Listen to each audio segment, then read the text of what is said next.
Hi, folks. Today's episode brought to you by one of my favorite sponsors, sunsetlakesabade.com. Use the code LEFTISBEST. You get 20% off. That means 20% off their tinctures, 20% off their gummies, gummies that help you sleep, gummies that help you party with a little bit of THC, tinctures that help you sleep, tinctures that help you relax, tinctures that help your pets relax. They also have smokables.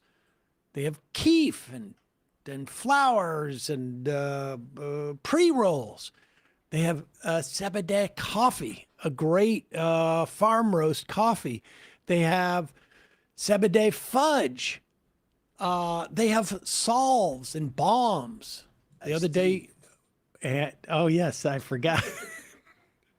The only thing that's keeping Brian's relationship together, the lifted tea that they have, which is actually, it's a lot for someone like me, but nevertheless, it's also delicious.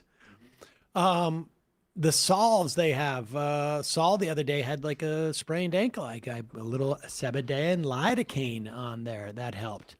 All sorts of products, all third-party tested, all grown without pesticides. They use integrated pest management. They use regenerative farming practices, great business practices, $20 minimum wage, mostly employee-owned, and most important to me, they are movement partners.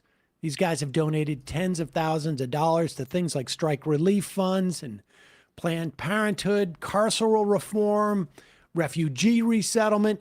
Just a great all-around company up in Vermont. They've done mutual aid, and they came up with the coupon code LEFTISBEST, and it gets you 20% off. Go check them out right now. They also makes great gifts. Now's the time. Get all your gifts in October. You don't have to fret and come December. All right, now time for the show.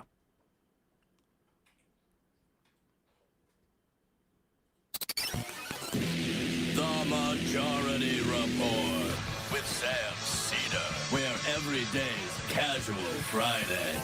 That means Monday is Casual Monday, Tuesday, Casual Tuesday, Wednesday, Casual Hump Day, Thursday, Casual Thurs, that's what we call it, and Friday, Casual Shabbat. The Majority Report with Sam Seder.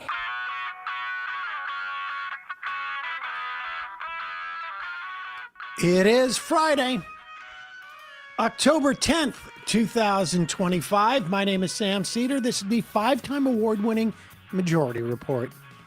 We are broadcasting live steps from the industrially ravaged Gowanus Canal in the heartland of America,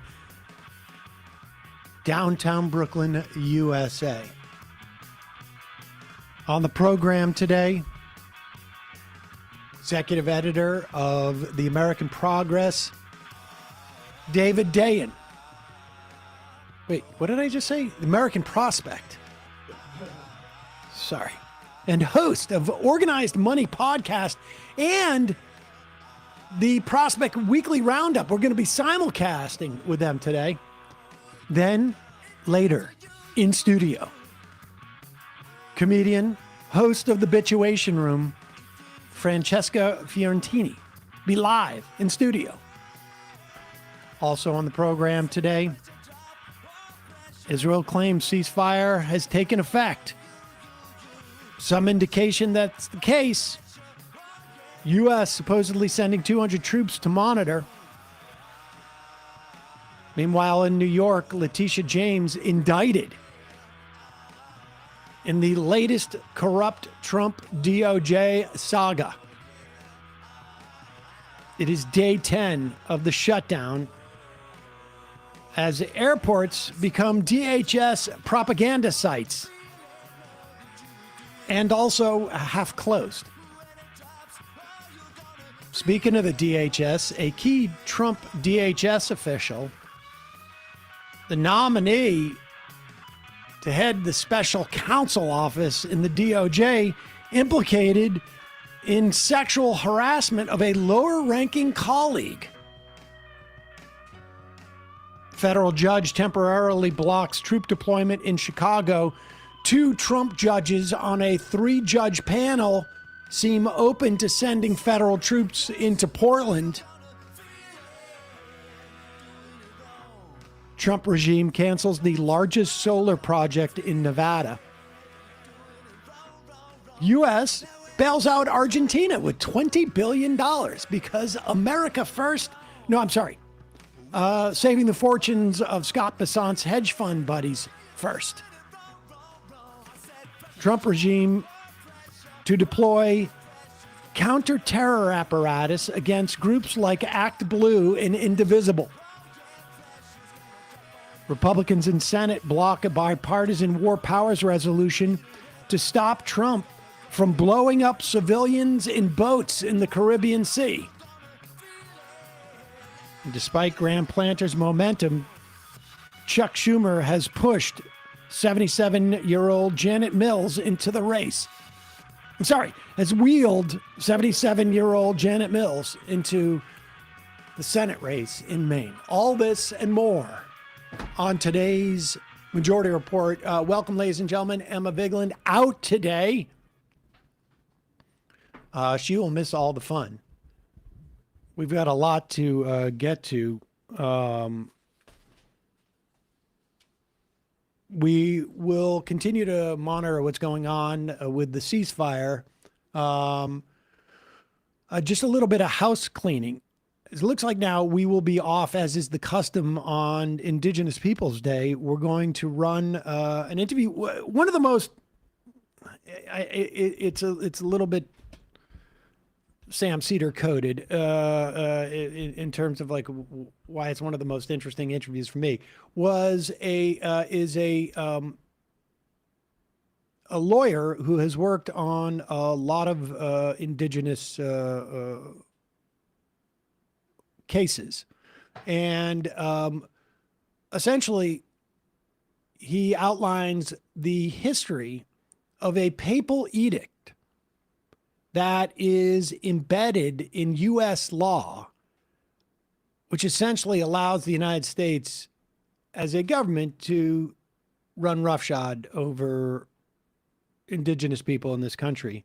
And it is embedded in that and was cited as recently as, I think it was a 2005 case with Ginsburg, maybe 2009. It's fascinating how these things develop. On Monday night, can I announce this? Oh, yeah, but we're going to be streaming it. Well, that's the point. Yeah. On Monday night, it appears that we're going to be streaming from the Mamdani rally, right? What is it exactly? On Monday night. But we'll include that in the intro that we do on a Monday day. Everybody's a mess around here. What kind of bull is this? The Our Time Has Come rally. Yes, it's the Our Time Has Come rally, and we're going to be in charge of the stream. So everybody's a mess around here. Yeah. We're going to be in charge of the stream. We're going to be on the tech side of things. Don't worry about a thing. It'll work out fine. So we'll be off during the day and on during the night. But again, we will have a good show for you on Monday, and then in the evening we'll be carrying that rally. So check that out. In the meantime, I mean, with the one caveat that we'll see what happens when they start to roll out this counter-terror apparatus. A lot of this stuff is a joke until it's not. I think that really does explain what's gone on in this country for 10 years now. I mean, maybe longer, but really like sort of ridiculously a joke, and then it becomes real. And so, 2015, was it? 2013, Jade Helm. 2015. We thought, oh my God, These people are crazy. In what instance would the president at that time, Barack Obama, invade Texas? And as so often is the case with these right-wingers, and you can see it both in like the conspiracy theories, their projection is in fact their aspiration or their reality. It is very, very easy to find, for instance, homophobes who have been elected officials, or even, frankly, right-wing commentators, who are in fact secretly gay, and they're, whatever it is, the self-loathing projects outward. Very often, these accusations from folks like, Greg Abbott, like Obama's going to invade Texas, and if so, or Kristi Noem was like, if Biden dares to not, federalize National Guard, that would be an outrage. Of course, they go ahead and do it. So this video is both sort of hilarious, insane, and a real possibility of actually happening. This video was shot following the anti-Antifa, as they call it, roundtable conference with a bunch of right-wing podcasters explaining to Donald Trump how their lack of Trump deranged syndrome has made them more attractive, and how weirdly we have traced Antifa origins all the way back to Weimar, Germany. Incidentally, that was delivered by a guy who was, sort of like, if not, obviously not an actual Nazi, but an aspirant, and someone who holds beliefs that could be described as Nazi-ish, was actually saying that, the problem with Antifa started back when the rise of fascism happened. Jack Posobiec, a guy who loves to throw 1488 as sort of references to troll people, and you can look up what 1488 means. But here's the video they shot after that session. Antifa beats journalists. Antifa attacks our police stations. They attack our courthouses. They dox our law enforcement officers. No more. They are a terrorist group, and we are coming after them. We are here at the White House today to unmask Antifa, to follow the money all the way to the top. If you want to get to the bottom of who is fomenting this chaos and violence in our country, you must follow the money. I was a mainstream reporter in Seattle for 10 years before I quit mainstream media, in part due to its refusal to acknowledge the dangers of Antifa and radical left-wing violence. Part of the problem that we have is that a lot of people refuse to believe that Antifa is real. It is just a made-up thing, but I have seen them. They are real, they are dangerous, and they are violent. They are an organized, systemic, international criminal enterprise. And what the FBI is going to do is trace the money, follow the funds, and find every single person that was involved in funding the riots and the violent acts of criminality that they are perpetrating on our street. I've watched Antifa brutally beat, harass, and threaten Americans in the street, but all of that ends with the Trump administration. I was brutally attacked and almost killed by Antifa in the streets of Seattle. All of my colleagues have been attacked. I can't think of a single one who hasn't. Violence against journalists and police officers in our streets can't stand. Just days ago, I was in the Portland jailhouse, and now I'm in the White House. This administration is built different, and Antifa's days are numbered. And I want to thank President Donald Trump for designating Antifa a terrorist organization, and I'm looking forward to the FBI and the DOJ hunting down these people like the terrorists that they are. All I gotta say, it's a bad day to be Antifa. And Antifa's days of using violence and intimidation against their political opposition are over. And I've continued to report on them over the years, despite the threats of violence and actual violence that's happened, because I owe a thank you to this country, the United States, for settling my parents who were victims of communism in Vietnam. 1 month ago, Charlie Kirk was murdered by a violent leftist. We all saw it, and we all saw thousands of leftists celebrate it. What? Antifa symbols were found on the bullet casings of the guns used to shoot and kill my friend. We won't take it anymore. President Trump is not going to stand for it. And I'm so grateful that we have a leader in the White House that understands how we need to fight these sophisticated networks and how we need to take these terrorists out. I've been attacked by Antifa, doxxed by Antifa, harassed by Antifa, but we're not standing down. We're now coming for you. Some of the energy of these guys. Is that filmed in the day room of One Flew Over the Cuckoo's Nest? Well, that's the thing, is it is hilarious. Like, honestly, I can't. When Saturday Night Live does the parody of this, if they do it, the difference is really just going to be just so subtle. You don't need much to tweak here, except for the Put that picture up. Oh my God. The problem is, according to Reuters, Trump administration plans to deploy America's counterterrorism apparatus, including the FBI, the Department of Homeland Security, and the Justice Department, as well as the IRS and the Treasury Department, against certain left-wing groups it accuses of funding and organizing political violence. Okay.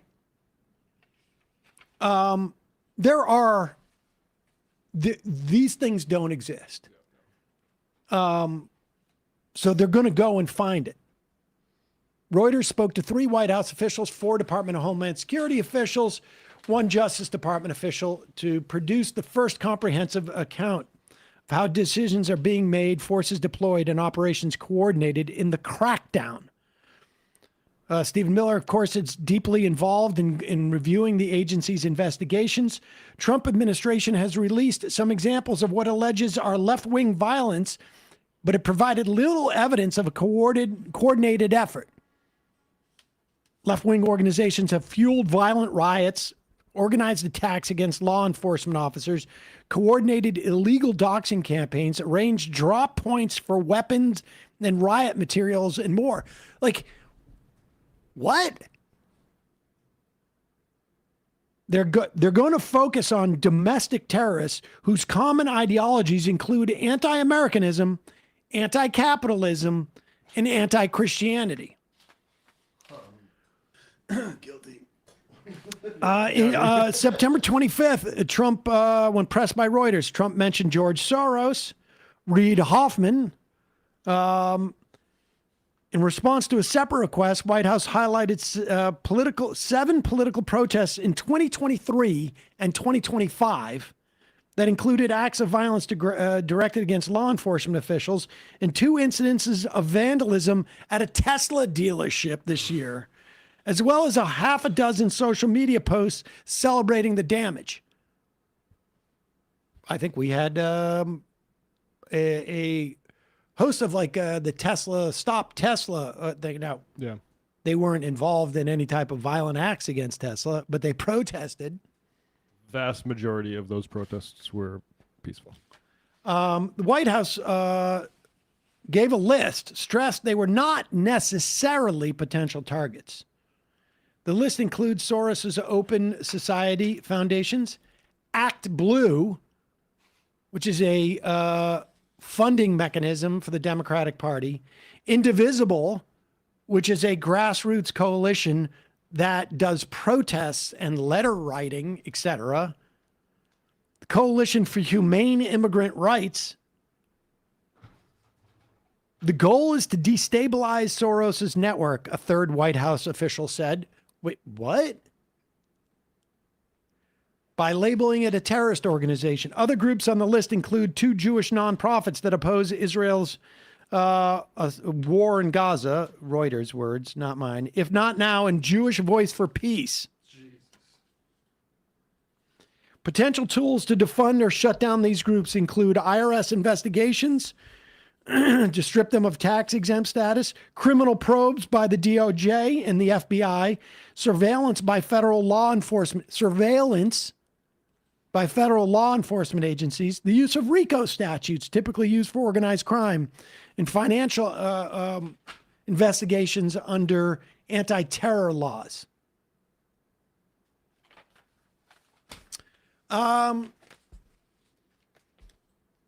They lead with the joke videos, but it's getting real. It's getting real. So, I mean, I don't know what else to say about that. Keep your eye on it. Understand the importance of judges. Understand the importance. You know, we had Josh Orton on yesterday from Demand Justice. Understand the importance of Democratic senators blocking Trump's nominees or voting against them at least. Because they're going to end up deciding whether or not you go to jail because you were part of Act Blue or get shut down. You understand they're coming for the 2026 elections here. They're going to do it through gerrymandering. They're going to do it through trying to intimidate groups that get out the vote, that rally people, that help fund candidates. And if that doesn't work, who knows what they're going to do. In a moment, we're going to talk to David Dayen about the government shutdown and more. This episode brought to you by Wild Grain. This is an amazing service. It's a little bit dangerous for me because I've developed a relationship with frozen Belgian waffles that maple Belgian waffles. You're eating them frozen? Saul started, and I'm like, dude, don't you want to even cook those? And he's like, no. And then I'm like, well, I'll try a little bit just to make sure I understand what the kid is. Because the waffles are pre-cooked, and you just heat those up like, but they just the same as the apple cider donuts. Wild Grain is the first baked from frozen subscription box for artisanal breads, seasonal pastries, and fresh pastas. Plus, all items conveniently bake in 25 minutes or less. These guys are out of Boston, too, I think. Unlike store-bought, Wild Grain uses a slow fermentation process that's easier on your belly, richer in nutrients and antioxidants, and made with simple ingredients you can pronounce. Wild Grain boxes are fully customizable. They're constantly adding seasonal and limited-time products for you to enjoy. In addition to their classic box, they now feature a gluten-free box and a plant-based box. I got croissants from this. I made Saul a bunch of croissants. You got to just warm up the apple cider donuts or the Belgian waffles. You don't even need to warm those up, from my experience. But they also have like baguettes. They have rolls. They have I don't know what you would call that, like peasant bread or sourdough loaf rather, and they have really great pastas. I had a ravioli with, I think it was like squash and some type of cheese. I think it was ricotta. Delicious. Really delicious. It's great. It sits in your freezer. You pull it out when you need it. It's like baking, but without any of the hassle. I honestly challenge you to go to wildgrain.com/majority and look at this stuff and not have your mouth water. This fall, treat yourself and your family to warm sourdough breads and seasonal baked goods from Wild Grain. Rumor has it they have apple cider donuts and pumpkin cinnamon biscuits. It's not a rumor. It's actually true. Get them before these seasonal items sell out. For a limited time, Wild Grain offering our listeners $30 off the first box, plus free croissants in every box. When you go to wildgrain.com/majority to start your subscription, free croissants. That's right. Every box, and $30 off your first box when you go to wildgrain.com/majority. That's wildgrain.com/majority, or you can use the promo code majority at checkout. Don't miss their seasonal products. Also sponsoring the program today, I'm always happy when I get one of these because I have a bottle of Nutrafol here and one at home. And on days I forget at home, I remember here when I get to read the copy. I mean, I know that's not the point of it, but If you're dealing with hair issues like thinning or shedding, but feel totally stuck on what to try, I totally get that. There are many products out there, hard to know which ones actually are going to do anything. That's exactly why I gave Nutrafol a closer look. It is not just hype. It is physician formulated, clinically tested, and even recommended by dermatologists. A couple of years ago, they wanted to know if we wanted to, they wanted to sponsor the program. Nobody was interested in taking it. Then at one point I started getting a little bit older and I was like, wait a second, I'm starting to find too many hairs in my towel after a shower. And then I'm like, I got to get ahead of this.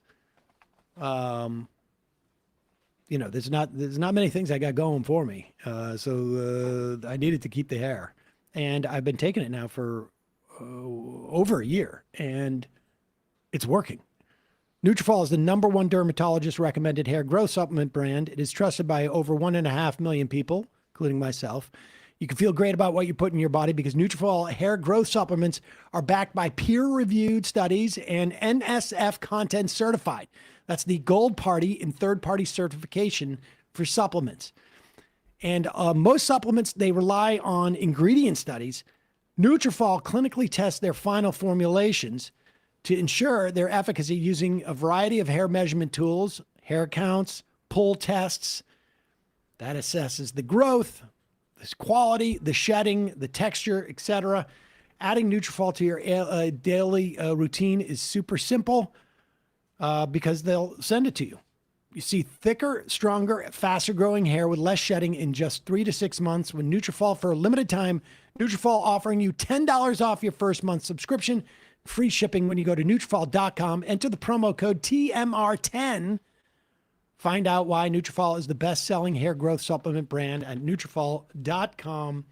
Spelled Nutrafol.com. Promo code TMR10. That's Nutrafol.com. Promo code TMR10. All of that information will be in the podcast and YouTube descriptions. Quick break. David Dayen. We are back. Sam Seder on the Majority Report. Emma Vigeland out today. Joining us now, and we're in a what is known as a simulcast right now. David Dayen, executive editor of the American Prospect. He is the host of Organized Money, or co-host, I should say, of the Organized Money podcast with Matt Stoller, and the host of the Prospect's wrap-up each week. The weekly roundup, which we're coming to you right now live on YouTube. This is like, you remember the Laugh Olympics growing up, which was all the animals in the Hanna-Barbera series that would be together competing in events. This was my Saturday mornings were not complete without the Laugh Olympics. It was a crossover. Well, I would have said as a crossover something more like I don't know, when the Jeffersons showed up on All in the Family. Sure. Or Mork on Happy Days. Right. Mork from Mork. That's how he got it started. Well, that was actually where it launched. I mean, that That's wasn't where it really even a launched. crossover. That was like a deliberate spinoff. But we could do this for hours, David, and no one would be listening when we were done. So let's get into this. It's day 10 of the shutdown. And give me your assessment and where you were, for the weeks, months, really since March. This has been a question. Would Chuck Schumer actually try and get something? Because in March, he failed to get anything, to the point where Nancy Pelosi mocked him, which was sort of astonishing, right? I mean, that was pretty amazing. And Schumer, it feels like, was both pushed by progressives and also blocked by Republicans, where he couldn't really figure out how to not have a government shutdown. And I think they're now happy about that. I think Chuck Schumer is waiting for your apology, and maybe you can take this opportunity right now to give it to him. We have been somewhat positive about Schumer since he actually got to this point, and but I won't apologize. And we'll be talking about because you believe in the Trumpian idea of never apologize, never back down. No, that's not true. That is not true. I do apologize in certain circumstances, but not this one, because we also have an issue about the Governor Mills hopping into a race in Maine. But we'll get to that. Well, in a we'll bit. talk about that later. But yeah, I mean, I think that Democrats, the rank and file of the party clearly wanted this fight. And that's really the fault lines within the party that we've seen since the beginning of the second Trump term. It's, do you give a damn enough to fight authoritarianism? And by doing this, I think that the base is generally satisfied with that. You know, what I've always delved into here is the how and how it's being framed. Obviously, there's kind of a public conversation and a private conversation happening at the same time. The public conversation is all about healthcare. It's about healthcare subsidies. It seems like the political people are kind of driving the idea that, oh, if we talk about healthcare, healthcare is a good issue for the Democrats. And this is a good way, even if we lose, to get our message about healthcare out to the American people. Let me just stop you there. Yeah. Two things. One, I will say that the Republicans did not start off talking about healthcare, and they've had to talk about healthcare far more than they wanted to, which has been a good sign. The slight problem with that calculation is, and I guess maybe there's a belief in Democratic consultant circles that like all you need to do is just have the word healthcare associated with Democrats, rather, because there really is no plan. The Democrats don't have a plan. They're just basically saying, don't cut the subsidies that have existed. That's right. Which is, you know, we shouldn't. And to a lesser extent, don't cut Medicaid, which, you know, I mean, they're just sort of raising the salience of healthcare because we're going to see this breakdown if nothing is done in the healthcare sector. So they're just kind of priming the pump. You know, then there's the other side, and the people who kind of focus on policy and are the kind of more alarmed about how the federal government itself and appropriations in particular have been going for the last 9 months, who say, well, you know, we've been signing these budget deals, we've been passing this paper over to the president, and then the president just ignores it and then cuts whatever spending he wants to cut. And how can you continue to make a deal with someone who tells you they're going to break it over and over and over again? So what you really need in here is measures that say you can't rescind this funding, you can't withhold this funding, et cetera, and restoring the power of the purse to Congress, where the Constitution says it belongs, rather than the executive. Because let's say the political people win and Republicans, you know, cry uncle, and a healthcare subsidy extension is made. Who's to say next that week the president won't just break that promise? So that's, I think, you know, and as I said, the Democrats did put this some restrictions on rescinding or withholding funds into their counter proposal. Like, it's in there.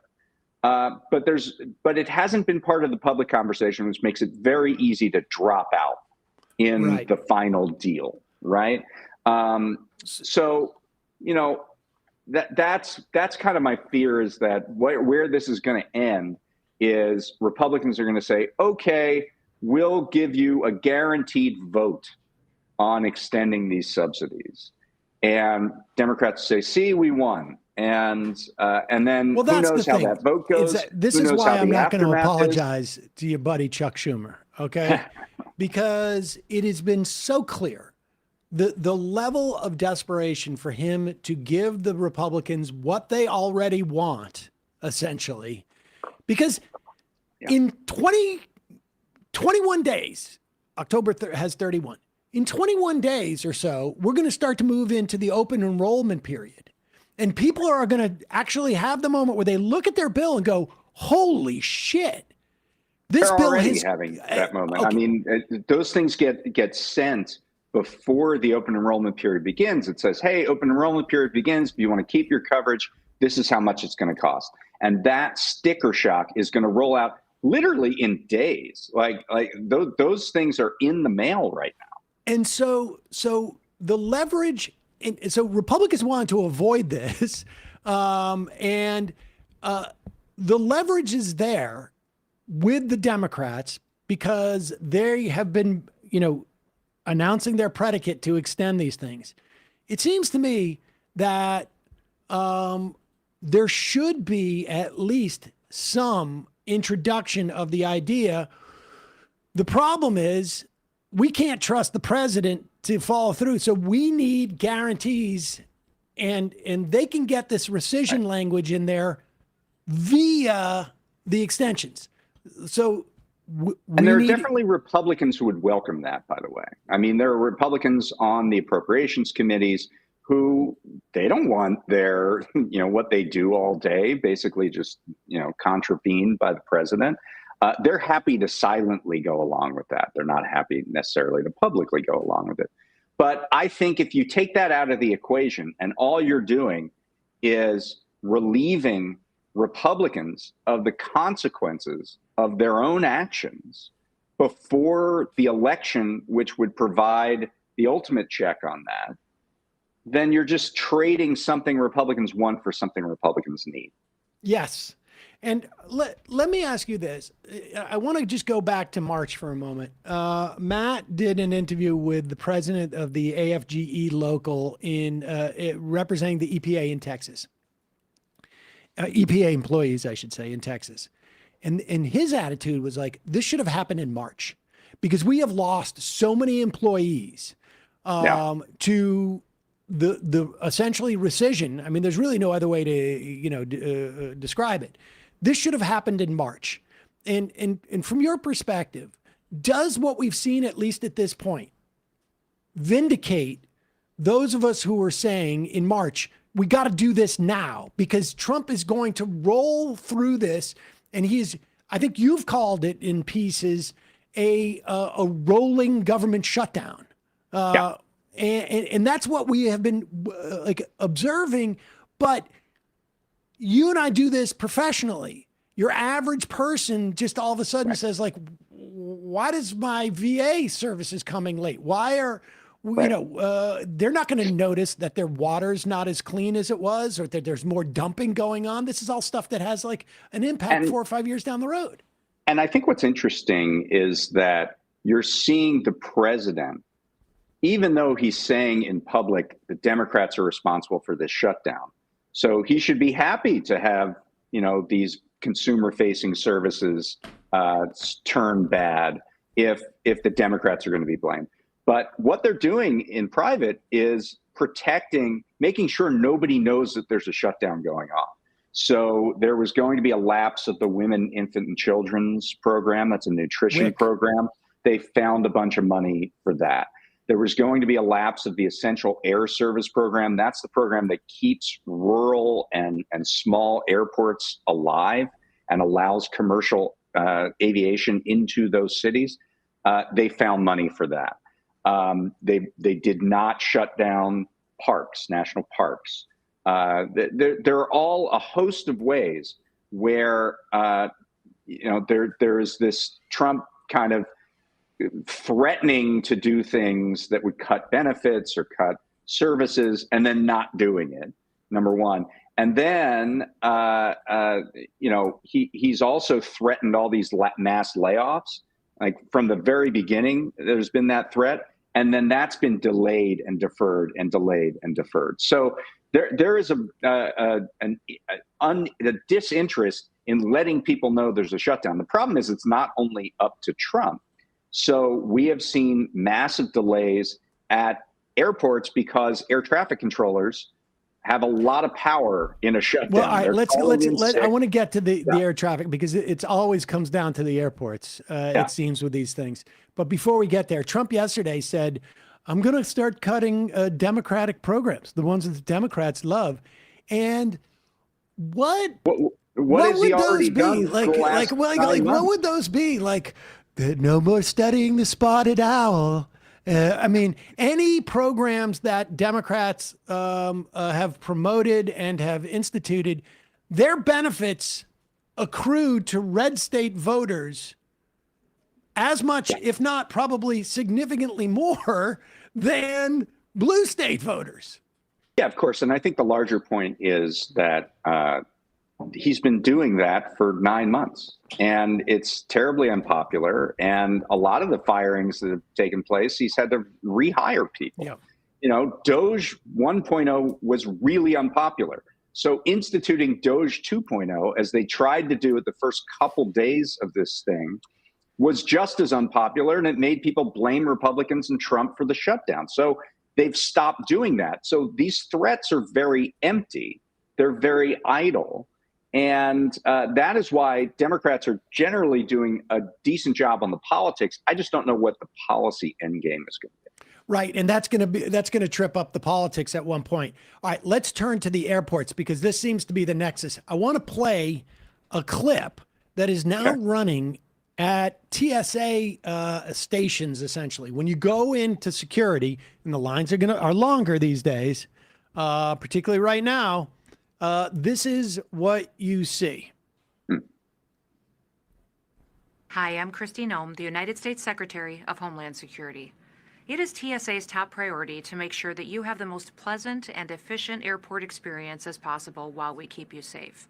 However, Democrats in Congress refuse to fund the federal government, and because of this, many of our operations are impacted, and most of our TSA employees are working without pay. We will continue to do all that we can to avoid delays that will impact your travel. And our hope is that Democrats will soon recognize the importance of opening the government. Now, do you remember back in the day during the Bush administration when we would talk about like, hey, this is a violation of the Hatch Act? And everybody go, come on. And it sort of feels like maybe people should have taken it seriously back then. Yeah. And that's not the only thing, right? They have forced workers to put in their out of office messages, I'm out of the office because of the Democratic shutdown. They have put on websites like the website for the Department of Housing and Urban Development, the radical Democrats have shut down the government, et cetera. All of these things are violations of the Hatch Act. The problem is you wouldn't know the difference between a punishment for a violation of the Hatch Act and nothing. I mean, the problem is there is no enforcement really for that violation. So the airports are really key because the last government shutdown that we had during the Trump administration, I think it was in 2019. Yeah. It went for like, I can't remember exactly, 3 or 4 weeks. 35 days. 35 days.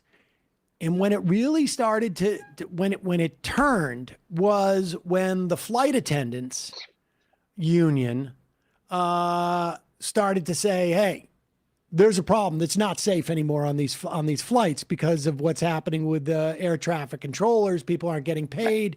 And there was 1 or 2 airports that basically were shut down, and everything changed overnight because it was like rich people started going, hey, wait a second. I can't fly I got a business trip and I can't fly right now. I mean, that's basically where people feel the immediate pinch. That's right. And whereas it took 4 or 5 weeks to do that in 2019, what I think is interesting is that literally in the first week, we're now seeing these impacts. And it's not from a large number of people calling in sick. It's not like hundreds of people. It's in the teens or less. And that's all it takes. And which is also an indication of how sort of threadbare our staffing is at the FAA. That's what I was going to say. Like that's what it really dictates and shows is that we have been thinning out these systems that are really important, these government agencies that really protect us. And this is a moment where just a handful of people can tip us into Burbank Airport out here in California had no air traffic controllers for 5 hours at one point this week. You don't see the problem with that? I wouldn't worry about that. I mean, AI. Hello, look out the AI window, avoid. AI and crypto fixes this. That's right. One of the things that I know folks do is that this helps with deer is you put like a little whistle thing on your grill of your car, and it lets the deer know you're coming. Put a couple of those on the planes. Bingo, bango. We don't need the. Why aren't you in charge of the FAA? I got this. I got this. Mm-hmm. I'll be in charge of the Washington, Reagan and International. Don't worry, guys. I got this. I mean, but this is happening across the country now, and how does this play out at this point? I mean, it really is a question of if because what I've been reading, and it's sometimes hard because everybody's putting out like their own, messages of like the Democrats are on the verge of caving. The Republicans are starting to splinter. Marjorie Taylor Greene, incidentally, we should say, is blaming Thune and Johnson. Yesterday, we had that clip of Johnson on C-SPAN with a military wife calling in saying, I got 2 sick kids. We need to get paid for military pay. And he said, it's Chuck Schumer's fault. The day before, he was at a press conference with Thune, said, somebody asked, and he said, this is a good idea. We've done it in the past. And then Thune comes up and goes, no, we don't need to do that. I mean, they are not on the same page with this stuff. They are like getting antsy. And I've been reading like none of the Democratic representatives are coming home and hearing anything from their constituents. I mean, that's the advantage of half the country being. There's a separate part where the House of Representatives has been out of commission for a few weeks, and there's seemingly no indication that Johnson is going to bring those House Republicans back into session. And this has become kind of a lingering thing. One reason is because Adelita Grijalva, who is the representative-elect from Arizona, has not been seated yet. And she would be the 218th vote on a discharge petition that it would be legislation to release the Epstein files. So, this is getting caught up into a bunch of other problems that have been simmering that Republicans are having right now, and the lack of coordination, the splintering, if you will, it's made it a bad situation politically, I think, for House Republicans in particular. So do you have a sense of what we're going to see next? I mean, do you have any? I don't. It's just hard to see an end game, but there are moments that you can see that are forcing mechanisms. So the payment of troops, they're going to miss a payment, a paycheck on October 15th. That's next Wednesday. And that's going to be the first payment that they miss. That'll be the first one. The federal workers, by the way, non-military federal workers miss a payment today on October 10th. So can we just take a moment to sympathize? Can you imagine you sign up to rip women away from their children, to harass and terrorize brown people, to go and throw smoke bombs in front of schools, and you're doing this work, and then all of a sudden you're like, hey, wait a second, you're not even paying me for this? I mean, I think a lot of them do it for the love of the game. That's probably true. That's probably true. But the next wave of people, it seems like that they're going to bring in are, there's going to be that is not something we have heard. Like, our brave ICE soldiers are working without pay. You haven't heard that as a talking point. Do you have any idea what it's like to have to rip a mother, a child away from a mother and leave the kid in a car and then drive off with the mother and realize, like, and they're thinking about their next paycheck. They're not even thinking about how they're going to rip that kid away. That's why they eat like they're in hibernation mode.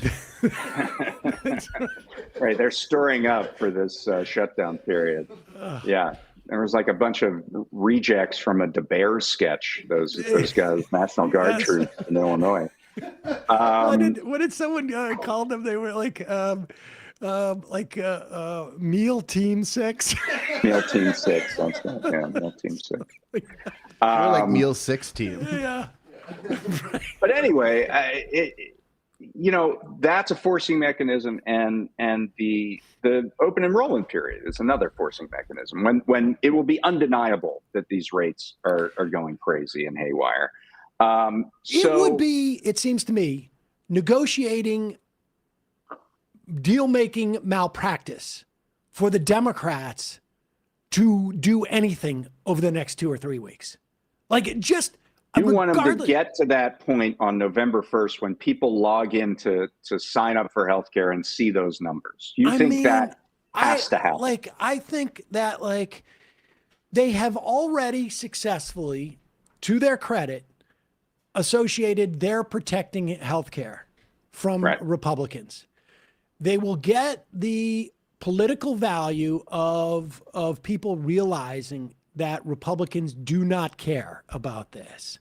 Right. And they can come in and demand these rescission things as, from a public facing perspective, as part of ensuring that these subsidies are actually paid into the ACA, but in a broader sense across all of the things in the budget.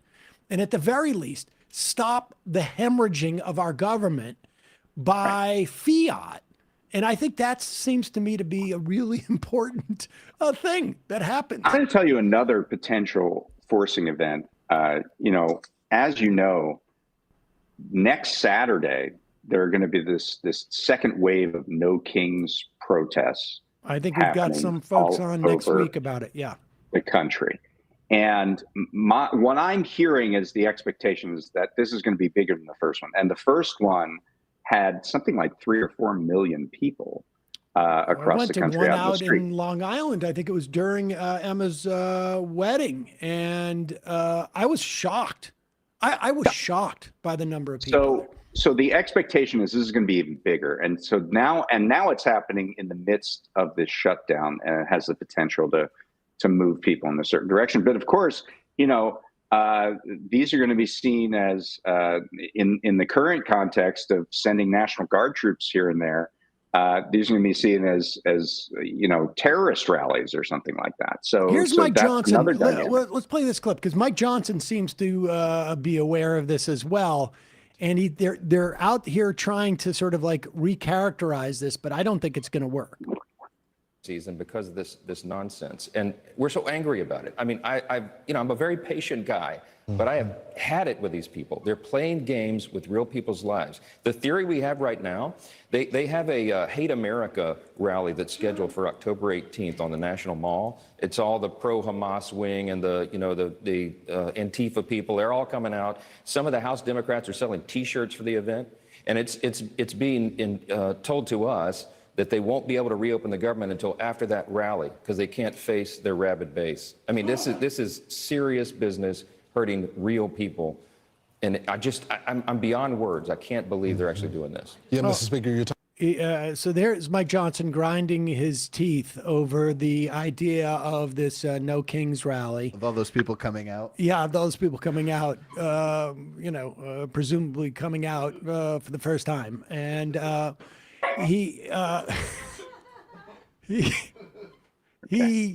are there really Democratic lawmakers who are selling "I Hate America" shirts? I thought the only politician that was expert at merchandise sales was in the White House. Yeah, I'm surprised by that. But like, he would sell "Hate America" shirts if he thought he could make a buck off it. Yeah, exactly. They're great. They switch from. It's like one of those. What are those? The ones where you shift the view and the words change depending on who's in the way. But who is he complaining to? Is he like trying to set the table? Like, what's that about? I mean, he's saying that they can't come out until the Democrats can't come to the table until after the Hate America rally. Apparently, they're coming for you right now. I hear police sirens in the background. That's all right. We're so buried underground, people don't know where we are. But honestly, like, what is he trying to do there? Who is he trying to communicate what to? I just can't follow exactly what his argument is. Well, there's kind of a larger situation going on where they're trying to depict and associate mainstream normie sign-holding Democrats who are worried about, the autocracy happening in the country with Antifa, with terrorists, with, the pro-Hamas wing or whatever, and use that as a pretext to round up mainly the funding sources of these kinds of things. So you've seen that document that Ken Klippenstein has put out, that directive, that national security directive. That Reuters had a piece today about who's on that list, and we played a clip of the produced piece after the Antifa, or Antifa as they call it, roundtable that they had at the White House yesterday. And they are trying to criminalize places like Indivisible or Act Blue or, normie Democratic stuff, like total normie stuff. Yep.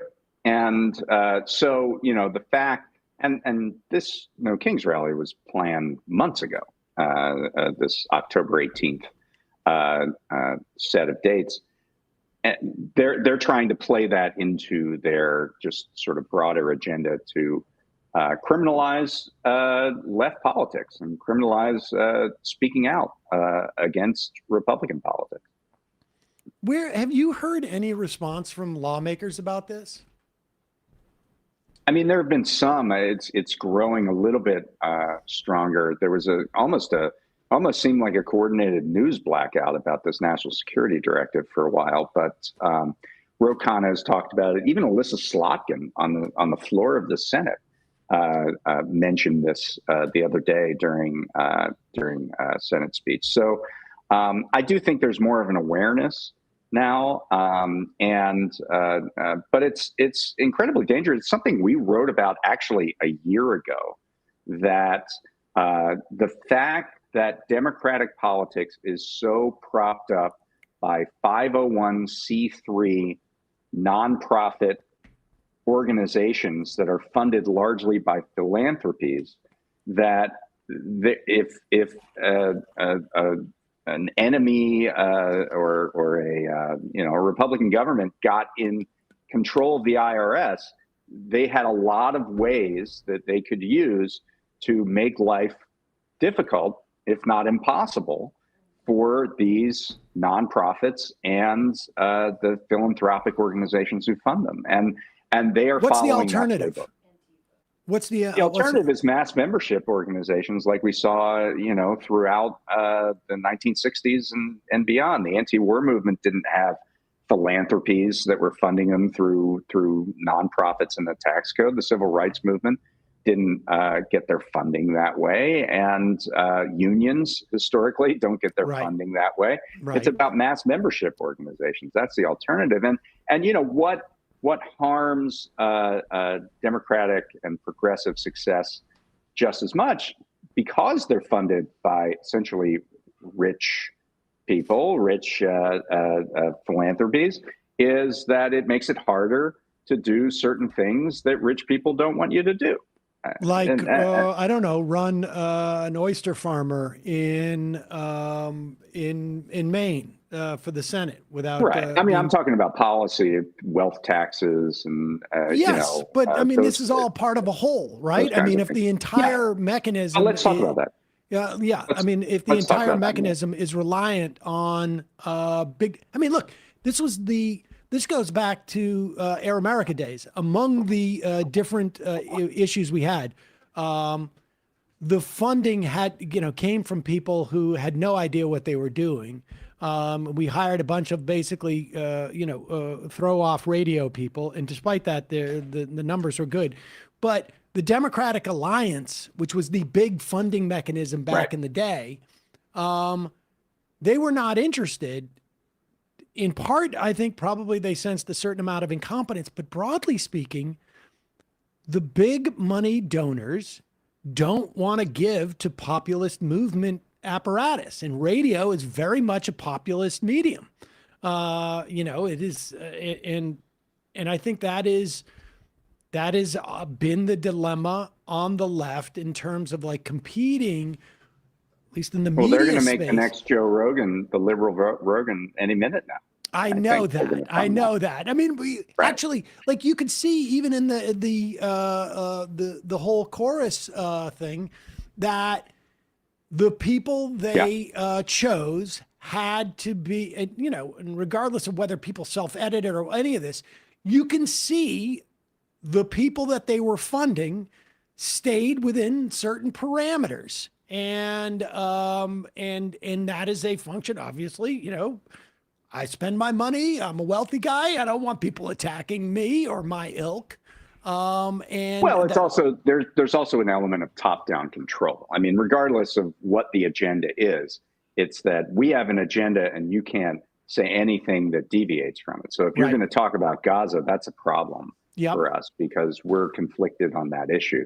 So, regardless of whether it's about money or whatever it's about, it's very top down in a way that I think is much more difficult for Democrats to manage than conservative media. Yep. All right. So let's talk about Mamdani.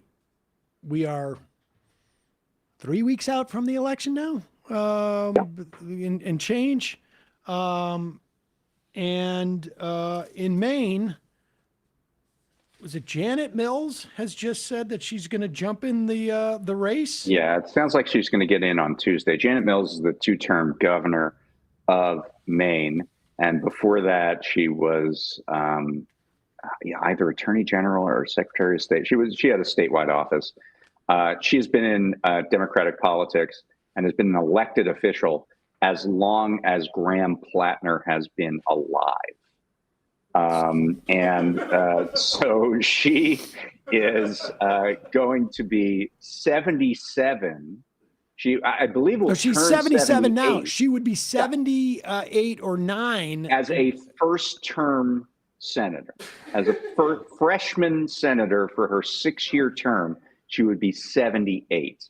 So she will be. I don't think Democrats are beating that gerontocracy rap when that's who their go-to is. She will be wheeling down a path that was blazed by Dianne Feinstein, right? I mean, that's basically what we're looking at.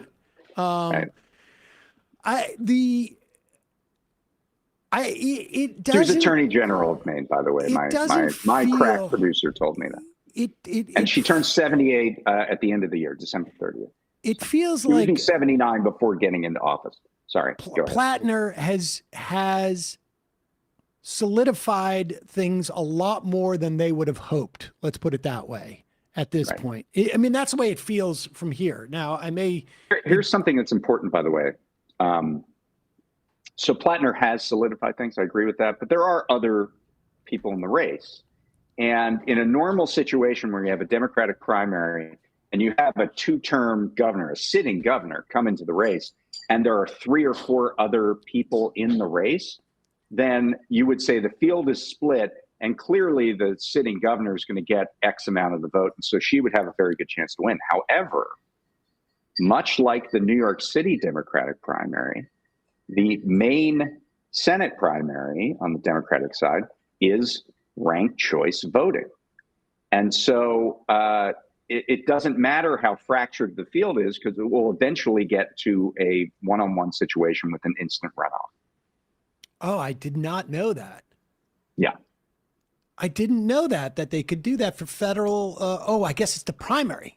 And so, no, it's Maine has ranked choice voting. So, we've seen this in Jared Golden's seat, for example, where he was behind, and then with ranked choice, he actually beat Bruce Poliquin and has won that House seat. So Maine just has ranked choice voting, and so this makes it much easier for Plattner to win, because he can get the Jordan Woods votes. He can get there's a brewer, I forget his name. He can get that guy's votes. It doesn't have to be a one-on-one race for him to still take basically the not Mills support and consolidate. Dan Cleben. Dan Cleben, thank you. And we should say,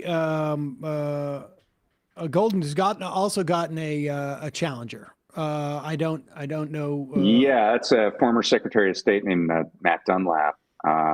In a seat that, to be honest, is Trump won that seat by 10 points in 2024. So that's not the easiest seat to hold if you're a Democrat. Now, Dunlap is running ads that are saying, that Golden sided with Trump and the Republicans. Paul LePage is running for that seat on the Republican side, the former Maine governor.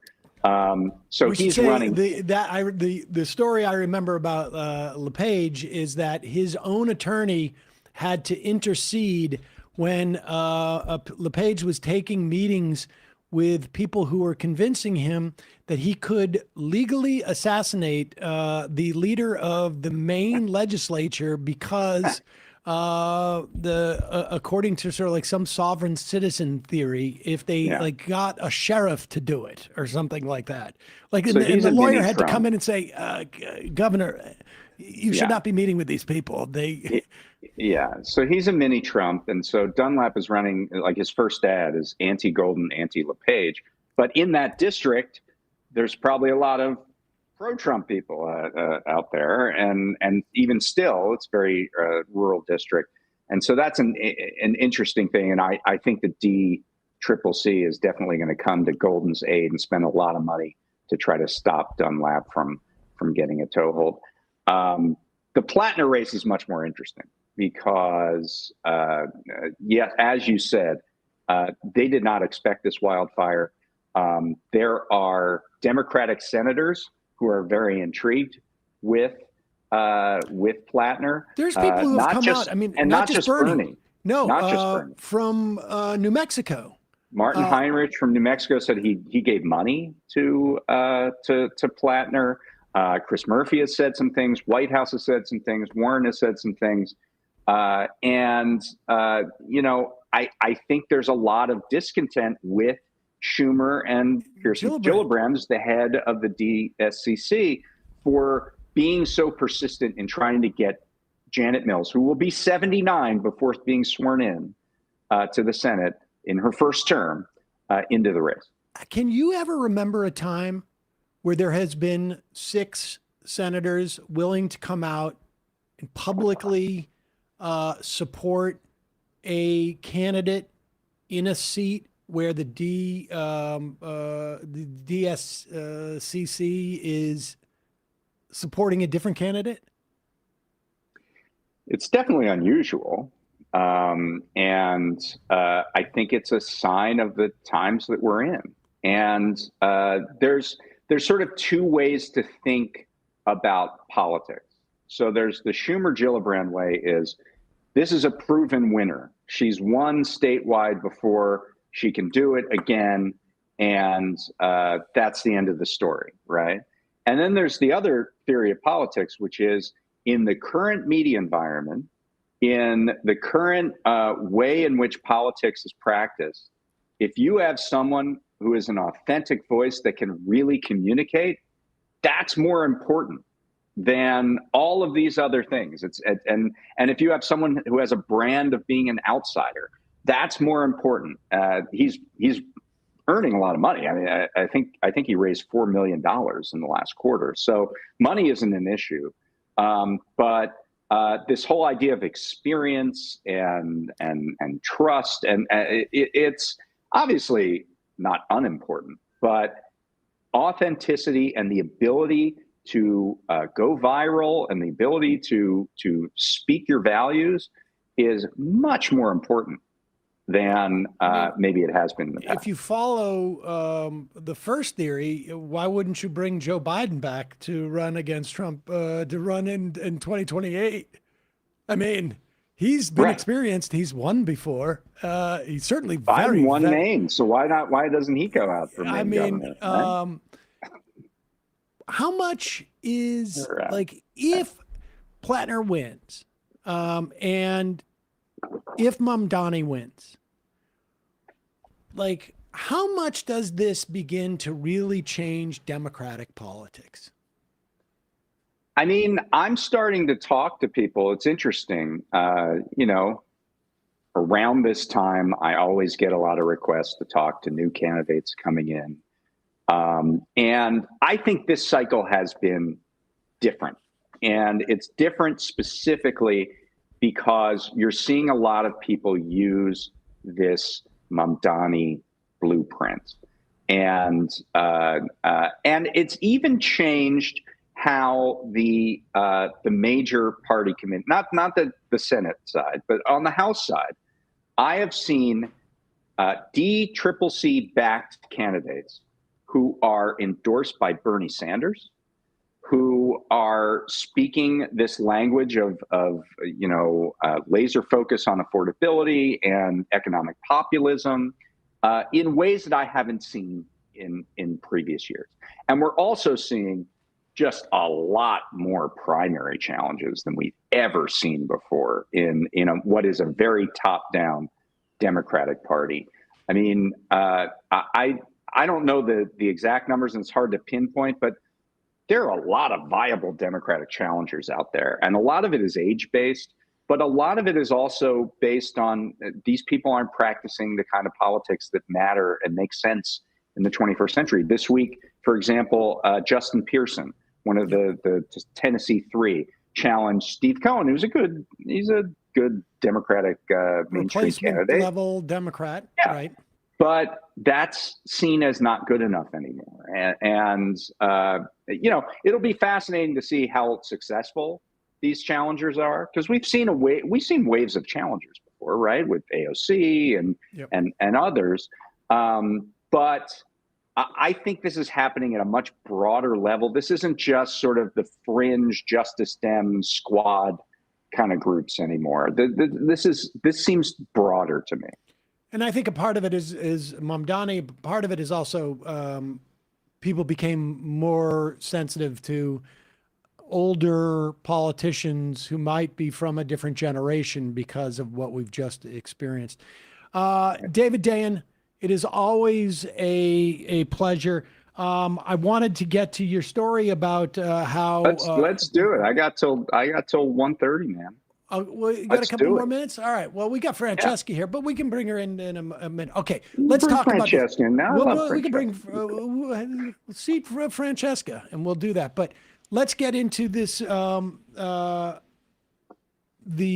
where anti-monopoly stands in a Trump administration, or because there's a lot of contention that you had real interest in keeping Lena Khan. I think it was Josh Hawley said this. Right. Where are we in terms of the anti-monopoly stuff? Yeah, I mean, I think it's really interesting. So, at the beginning of this administration, there was a lot more continuity in this one small avenue than we saw anywhere else across the spectrum of policy in the Trump administration. In particular, there was a merger that was challenged between Hewlett Packard Enterprises and Juniper Networks. They make back office Wi-Fi hardware. It's not very important what they do. And within days of the beginning of this administration, they challenged that merger. It was like a $10 billion merger.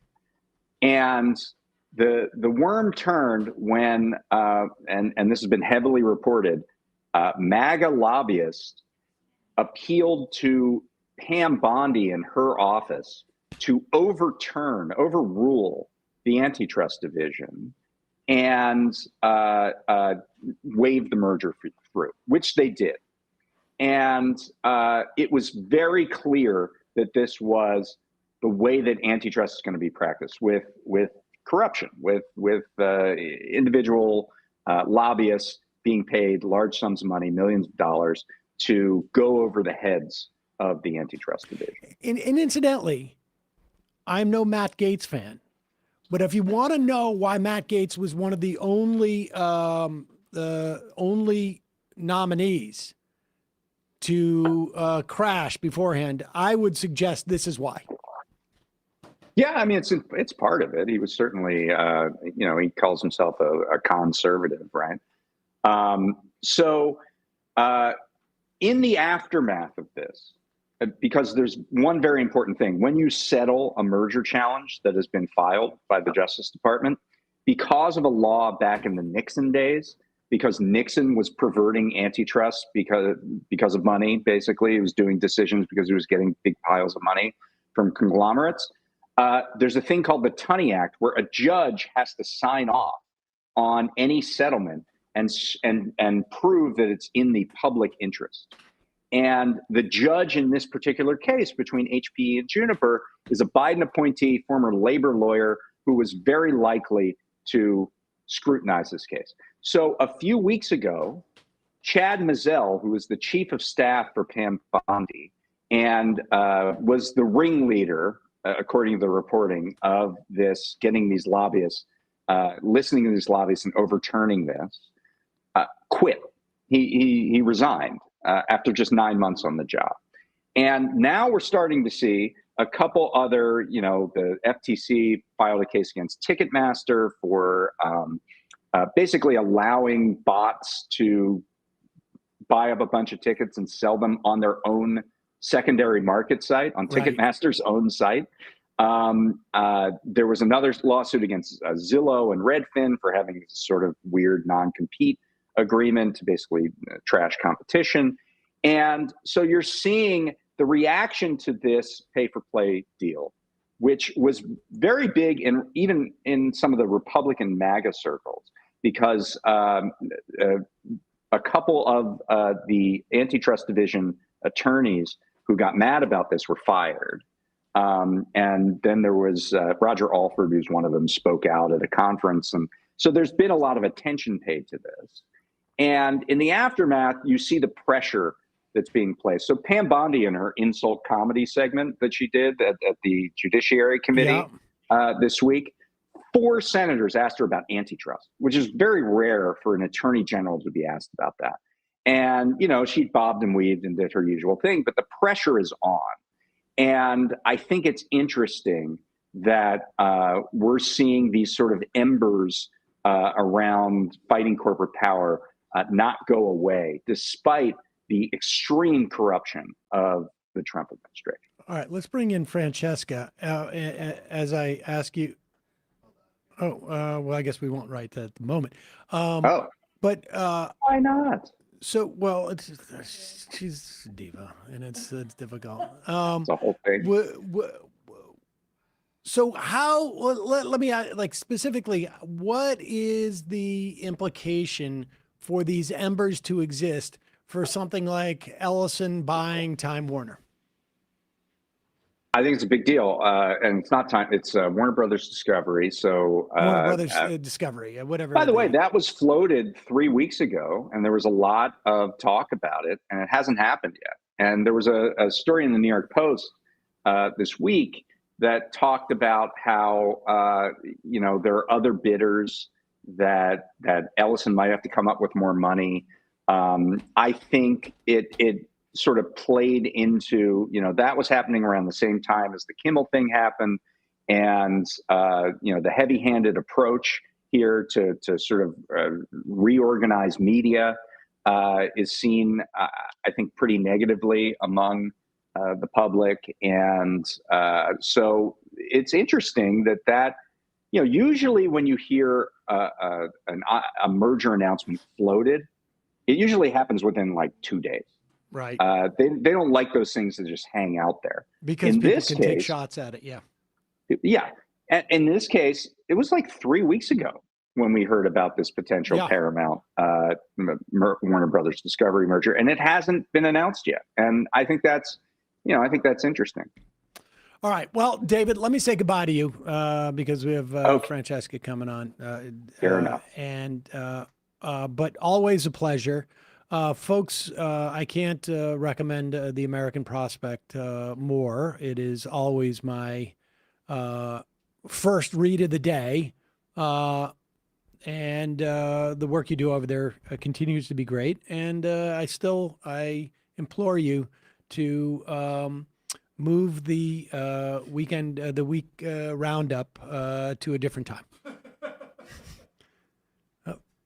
You muted yourself. Oh, weird. Yeah, I didn't want a response, so we cut out your audio. No, we can't hear you for whatever reason. Honestly, weird. What the fuck? We can't hear you. We lost your audio. That was by mistake. Was that you or us? No, I think it's me. I think my okay. My things. I didn't want to give you a retort. No. My point is that you can always just watch the weekly roundup at prospect.org. We post this video on the site every Friday afternoon. You can watch it throughout the weekend. You can have your cake and eat it too. You can watch. Oh no, I just don't want you doing it then so that we can have you on day. Fridays easier. But I guess now we knew the simulcast, so that was the issue. And we're still having the lovely interaction that we always have. So what's the problem? Actually, well, I guess it's fine. And also, of course, check out Organized Money podcast to catch those. OrganizedMoney.fm. Still burning. The antitrust stuff still burning. Really appreciate it, David. We'll see you soon. Thanks. All right, folks. Now it is my pleasure to welcome into studio. Now that she's apparently ready for us. Where's the audio? What is going on? Wow. Let's bring her on. The host of the Bitchuation Room, Francesca Fiorentini, and apparently you've got a show going. Yeah, that's why I'm here. I am here to promote. I risked my life, flew on an airline with no air traffic controllers. There you go. Out of Burbank? The deer whistle. No, Were you thank out of Burbank? God I wasn't out of Burbank. Yeah, Monday night. Look. It's going to be a little stormy, Brooklyn. I don't want to hear it. I know how people get when it rains in this city. How do they get? What are you talking about? You're from California. When I lived here, I was like, eh. Yeah, I know. That's come out. It is true. Right? Come on. When the rain's hitting you from below. The point is, Monday night, Matt Lieb and I are co-headlining the Bell House. You will be otherwise engaged, I guess. I'll be engaged at the Mamdani rally, but he's gonna win. He doesn't need either you. way. You realize he doesn't need you, right? I know that. I know that. We're doing this for us. Yeah. You might actually hurt his chances. I mean, that's arguable. It is certainly, there's an argument. But Monday, yes, at the Bell House, 7:30 p.m. Matt Lieb and I are co-headlining. Also, Daniel Mate of the Bad Hezbollah podcast is going to do a hot five, his first 5 ever. That'll go great. Oh, wow. And then also R.M. Brown, a friend of the show, is going to be doing a Rim set. Brown, we call him. Rim, sorry. I don't think we call him that. No, we don't call him. We don't. Rim Brown is going to be there doing a live set. Oh, great. Yeah. Wow. Damn. Yeah. Now we'll see Matt what is like, how do I get out of this whole Mamdani game? You don't need Matt. Please don't bail. I think you Brian's like, you I and should Gino be at the got it. stand-up show. What is happening? Well, it's great to have you here, and that show sounds great. I am bummed that to miss that. Come through if you're not Sam Seder or Emma or Brian or Matt. It's beautiful here. Great studio. Oh, this is your first time in here? First time here. Why do you think we know each other? But I've never been here. I mean, I should have been here before, but I've never been here. All right. I mean, there's only actually probably been, I honestly think we've probably had, how many guests in studio would you say over the lifetime of this? Like 20. Yeah, I would say 20. Maybe. Okay. 20. So it's pretty rare. 21. Yeah. It's lovely.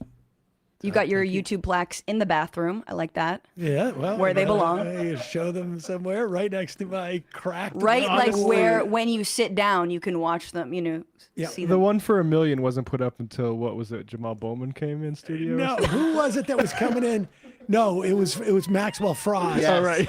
Yeah, I was Better like, shine this we one should better up. put this up. Yeah, we know. We cleaned up when we were like, I got a congressman. congressman's coming in. Go to the trophy room, aka the bathroom. It was It's a trophy room. so In more ways than one. so oppressive. How do I turn myself up? Oh, in there. Like how? Yeah. Do you have like a little? I have 4 buttons, or I have it down there's no here. Oh, down buttons. here. Are you kidding? It's all jerry rigged. This is all jerry rigged. Where is she plugged in? Yeah. Yeah. There's a dial on that. Is there thing like right there. is this where I get more morphine? Yeah, right there. Oh, got it. Okay. You got it? Yeah. There we go. That's Okay. lovely. Oh, that's nice. Once again, to remind y'all, we will be running the stream for the Imam Donnie event on Monday. We'll see. We'll see how that goes. Every American will soon receive their own MedBed card. Oh, can't wait. I want to be in one right now. So bad. Oh, I saved a couple of clips that I wanted to, because you have. I mean, I'm not gonna like. I don't want you to. I'm not gonna label you. I have what? Well, you are familiar with this Antifa organization. Is I that am correct? familiar with the Frantifa. Frantifa, who I hope is Okay. watching right now, and I hope will be live there on Monday. Never heard of the Antifa though. I feel like you did. Have you been involved in these protests up in Portland? Things are going crazy. I up there? wish. Yeah. I wish. But shout out to them. Here, let's play this clip. This is Kristi Noem, and she is saying, you know, they're having to deal with this issue that they want to send in the U.S. military to fight against the riots that are taking place in Portland. And to fight against the armies of Antifa / ISIS, apparently, or something. Frogs. The people in frog outfits. Yep, they're multiplying. And the problem she has is that all the public officials in the city are saying, this is nothing what you're talking about is happening. So she's trying to push back on this in a cabinet meeting here. They're out on the streets. And then I was in Portland, went out and back on Tuesday and met with the governor, met with the mayor, met with the chief of police and the superintendent of the highway patrol. They are all lying and disingenuous and dishonest people because as soon as you leave the room, then they make the exact opposite response. So we're looking at new facilities to purchase. They're in Portland too, and we're going to double down. And I told them if they didn't meet our demands for safety and security on the streets and work with us, then we were going to bring in more federal law enforcement. So I want to thank Pete and the Department of War for all their help. They've been fantastic. But while we fight Slumpy over litigation there. and work with Pam on that, we're going to send more of our resources and men and women out there to keep it. I mean, look at the teacups. Yeah, it's just having tea. She high tea. Can we just play that one part again? Because it really does sound like they're liars. They all said they liked me, and then as soon as I leave the room, they all start talking and joking about me. They talk That's behind what it my said. back, and they said I had too much filler, but actually it was very, very light. I did not buy it on Groupon like the first time when I did it. I'm not 25 anymore. Met with the mayor, met with the chief of police and the superintendent of the highway patrol. They are all lying, and They're all sluts, and they're ugly and trash, and I did not like their handbags either. I didn't want to go to the party anyway. When I put out my duct tape wallets, they all said that they were nice and that I shouldn't put sparkles on them. And then as soon as I turn around, I realize they've put sparkles on their duct tape wallets as a way of like trying to make me look like I They don't told me have it good wasn't duct tape cool. wallets. It wasn't cool anymore, and they told me they weren't having a sleepover, and they were having a sleepover. And we played the clip of her in Portland the other day and literally looking down upon one guy in in a chicken suit and like 5 other people playing the Benny Hill song. And all they could say was like, it gets much worse at night. Let's just... The Halloween creatures come out at night, actually. It is, it's interesting because Portland is a city that you can get people to pop off in Portland. Like, you know, like Portland, Seattle, like the West Coast, Oakland, protesters there, they are unafraid. They will get aggressive. And well, let's define aggressive. I mean, I also think that Portland is a place, much like San Francisco and Seattle to a lesser extent, where everyone also has like a box of costumes in their closet. Like everyone's got costume bucks, and they will bring it out for Pride, for Halloween, or for a protest against, the pigs or whatever. But you've had, when I think like of it's going to be fun. When is I what think I'm of trying to cities say. like where if they were to bring in, if you had told me 2 months ago, 5 months ago, 6 months ago, they're going to bring in a bunch of federal guys in riot gear into Seattle, I wouldn't be surprised, or Portland, I wouldn't be surprised to hear okay, guys they're going to throw tear gas, and guys are going to throw the tear gas back. I mean, this is, and there has been a restraint, it feels like, from protesters that has in many ways completely frustrated what Miller was hoping to happen. It's very the stick meme, do something, because they really want it to be 2020 again. They're like, oh, we just need to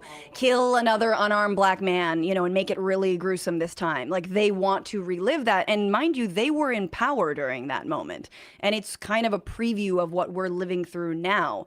And it's something that, sadly, the police have only been more militarized. And so they're all poised, to crack skulls. Because in LA, for example, I mean, the cops were, as in Portland, which, it's interesting because, yes, the Portland PD are like, the chief is saying it's not dangerous, it's fine. But they also are protecting ICE. They are protecting CBP. They are also doing the crowd control. No Portland activist is a friend of the Portland PD. And in LA, it was the same thing. They were there to crack the skulls of the demonstrators, whereas CBP ICE were there to, abduct a nanny.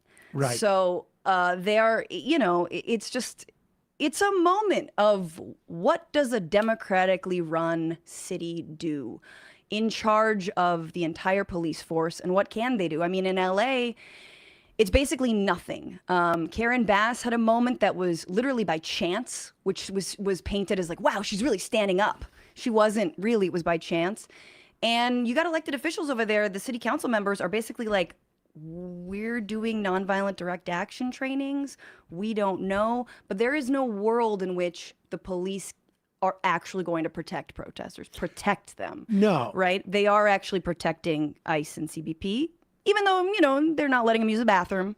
I mean, I think there's also, I mean, I think there's statutory reasons, and I think that there's probably I think having that expectation of the police, both from a cultural and statutory perspective, is wrong. The city can make things more difficult, but it's not conceivable that we're going to have police be directed, protecting or serving. Directing, right. I mean, being directed to inhibit ICE. Right. That's not going to happen. But you do have moments like that outside of Chicago, where you had that police force that clearly they were pissed, and you've got CPDs getting tear gassed, and we've seen it in this city. When the cops don't feel like doing anything, they figure out ways of not doing anything. For sure. And so no, but it goes back to 2020, right? Of ultimately 2020 was about, who do police actually protect? What are they there for? Of course. We're sort of reliving that moment, but again, without the mass uprising. I think there is a lot more defeatism, but I do think the humor, as we've all been speaking to, I don't know if you guys saw the video of someone just going up to an ICE agent with a tiny hand. Yes. I mean, beautiful. That's beautiful. In fact, we have new characters have showed up at the Portland Detention Center. And I think the value of this, I mean, we've been talking about this for the past couple of days. I've never been a big wear a costume to a protest thing. No way. Surprising for you, surprising. right? I thought. Yeah, I know. I don't. I come off as a sort of like a bread and circus type Yeah. But no, clowning, just open clowning. I am 2003. I am more like put on a sport coat and a tie. so that when you go to a Try protest, to get a vox pop. Excuse me. Exactly. I shall remind you of posse comitatus, sir. But the costumes are so effective. Yeah. When the narrative is trying to be like, we've got to get federal authorities there to protect people from people like this. I mean, who's wearing a more ridiculous costume? What? Let's be real. Like we've got to protect them from these people. Jimmy the Dino. Oh, polar bear. The polar bear, a turkey, a pony. God. What are Is those that a ponies Pokemon? called? What are those pretty My Ponies? My Little Ponies. My Wow. Little Pony. Yes.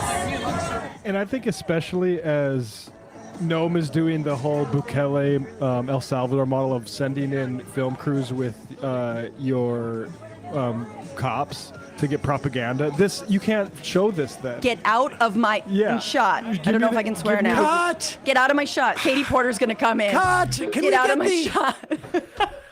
Get Can out we of my get shot. the raccoon, please, off the set? That's what he meant when it was scarier at night, is there's a lot more costumes. Dude, is that left You should shark? see it at night. There's sharks. That's left shark. That's Antifa shark. And a whole bear? That's scary. Does that mean like Is that China? American flag guy a pro ice guy? Yeah, you can't tell. You never know.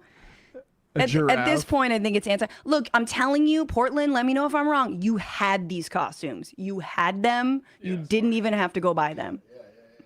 But this is like it makes it so difficult for them to, and really the battle here, right? Like we watch Kristi Noem say they're lying. They're lying. All of the police, the mayor, they're all lying. The chief of police is lying. They're liars. They actually can't control their city. And then, I'm sure Hannity runs that clip and is like, the Portland, the entire Portland Democratic blue run city are a bunch of liars. But the people that need to be convinced are the people in the sort of like surrounding areas of Portland who say like, what is going on down there is terrifying. And I'm glad the feds are coming to clean this up. And they can't do that. They cannot communicate that because of, whatever it is. My Pretty Pony is there. Well, it's My Little Pony. This is the second time and last time I will correct you. And also, it's important to know that the ICE detention center in Portland is in like a nice area. Like there's a Tesla store right in front. Like it's more upper middle class. It's not where like the normal Portland, protests go down. So it's like a whole different neighborhood. And so I think that's also doing it, where like you have people who otherwise might not go out to this demonstration who are there and showing up and are like, they were probably part of the Tesla takedown protest too. And they're like, yeah, it's chill. And again, the administration really, and I hate saying that like they really want a moment, because I think that we've heard mayors say that in order to temper protests. Like, don't give them what they want, which is basically code for don't protest, don't resist, don't stand up for your neighbors who are being disappeared right now. So it's you damned if you do, damned if you don't, but definitely show up in more costumes. I think I've seen a video of people following ICE vehicles, honking. That is very, very effective. Fortunately, like a lot of the people that ICE have arrested, who have been protesting, who were charged with like impediment, or they have all gotten up. All those cases have been thrown out of court as soon as they get there. But we still have this problem. Do we have that footage of the mother outside the school? Yes. Let's play this. This is coming. What number is this? Yeah, this is in Chicago. I mean, how I just, it is like, what is going, I don't know. Like, I feel like I can understand the mentality of cops. I mean, I grew up with people who I grew up with people who got in fights with cops, like literally, but also people who became cops. And so I understand. Were they the smartest in their class? Well, nobody in my. We all know the person that went off to be a school- cop, and it's like, My high school was not the type of school where everybody's like going around showing whether they're smart or not. That was not like. No, the I know, attitude. but like literally, I just know like the dopiest kid in my high school, like the dopiest white kid in my high school, then became a cop in the local town. They were Buffy. They were buffs. It wasn't. I don't know. They were no. I couldn't tell. They were just like violence buffs, towny-ish. It's tough in Massachusetts. It's towny. I mean, but anyway. But the point being, like, the mentality of these guys is not so, like I'm doing something for the community. No. And also a lot of these guys are, F words and they're doing wrong things. And so sometimes you got to be tough with them. This type of stuff, like I can't even imagine what goes through the mind of a guy who is tackling a woman waiting for their kids and people around them are going like, the kids are in the school. What are you doing? This is so beyond. These videos are incredibly difficult to watch.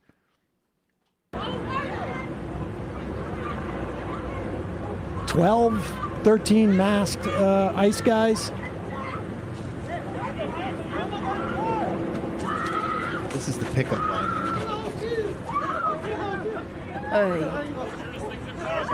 Classic. Wait, you guys came to the school to do this? Do you have a warrant? They haven't asked for a warrant. My name is Jocelyn from Cicero. They don't have a warrant. They didn't ask for one. They forcefully opened the door of the truck. It was locked. It was locked. You're going to record this. Don't get any closer from me, all right? Like, cool? Just stay back, please. You're being arrested for Yeah, but you guys came to the school? They forced us out of the car. They forced us out of the car. They were following us. They were obsessed. Whoa.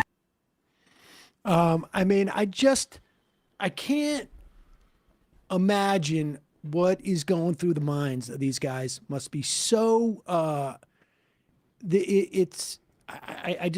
can't track it. I think it's very ideological. Meaning they just hate brown people. Absolutely. I mean, that's who they're recruiting.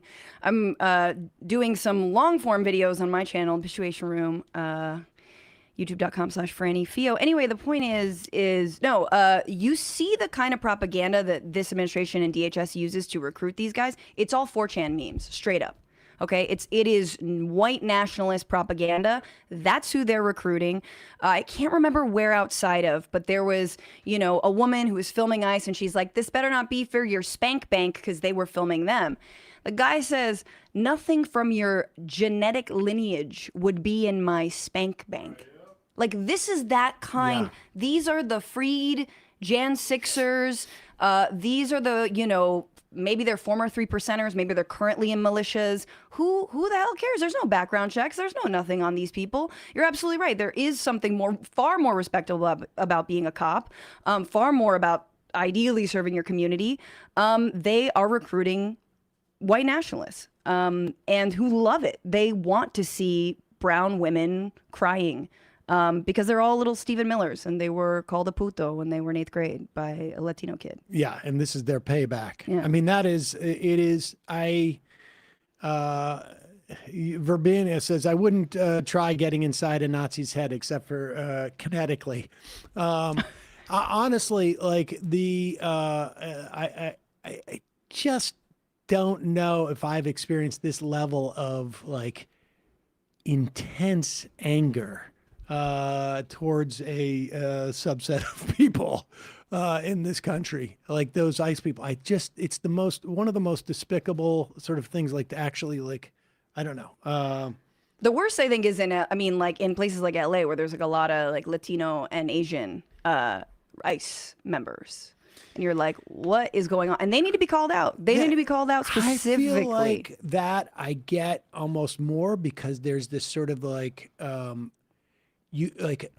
since maybe growing up that they weren't accepted as Americans, and this is the way that they prove it. Like that, Take it to whiteness. Yeah. Nationalism more sort of extreme on the periphery. Yeah.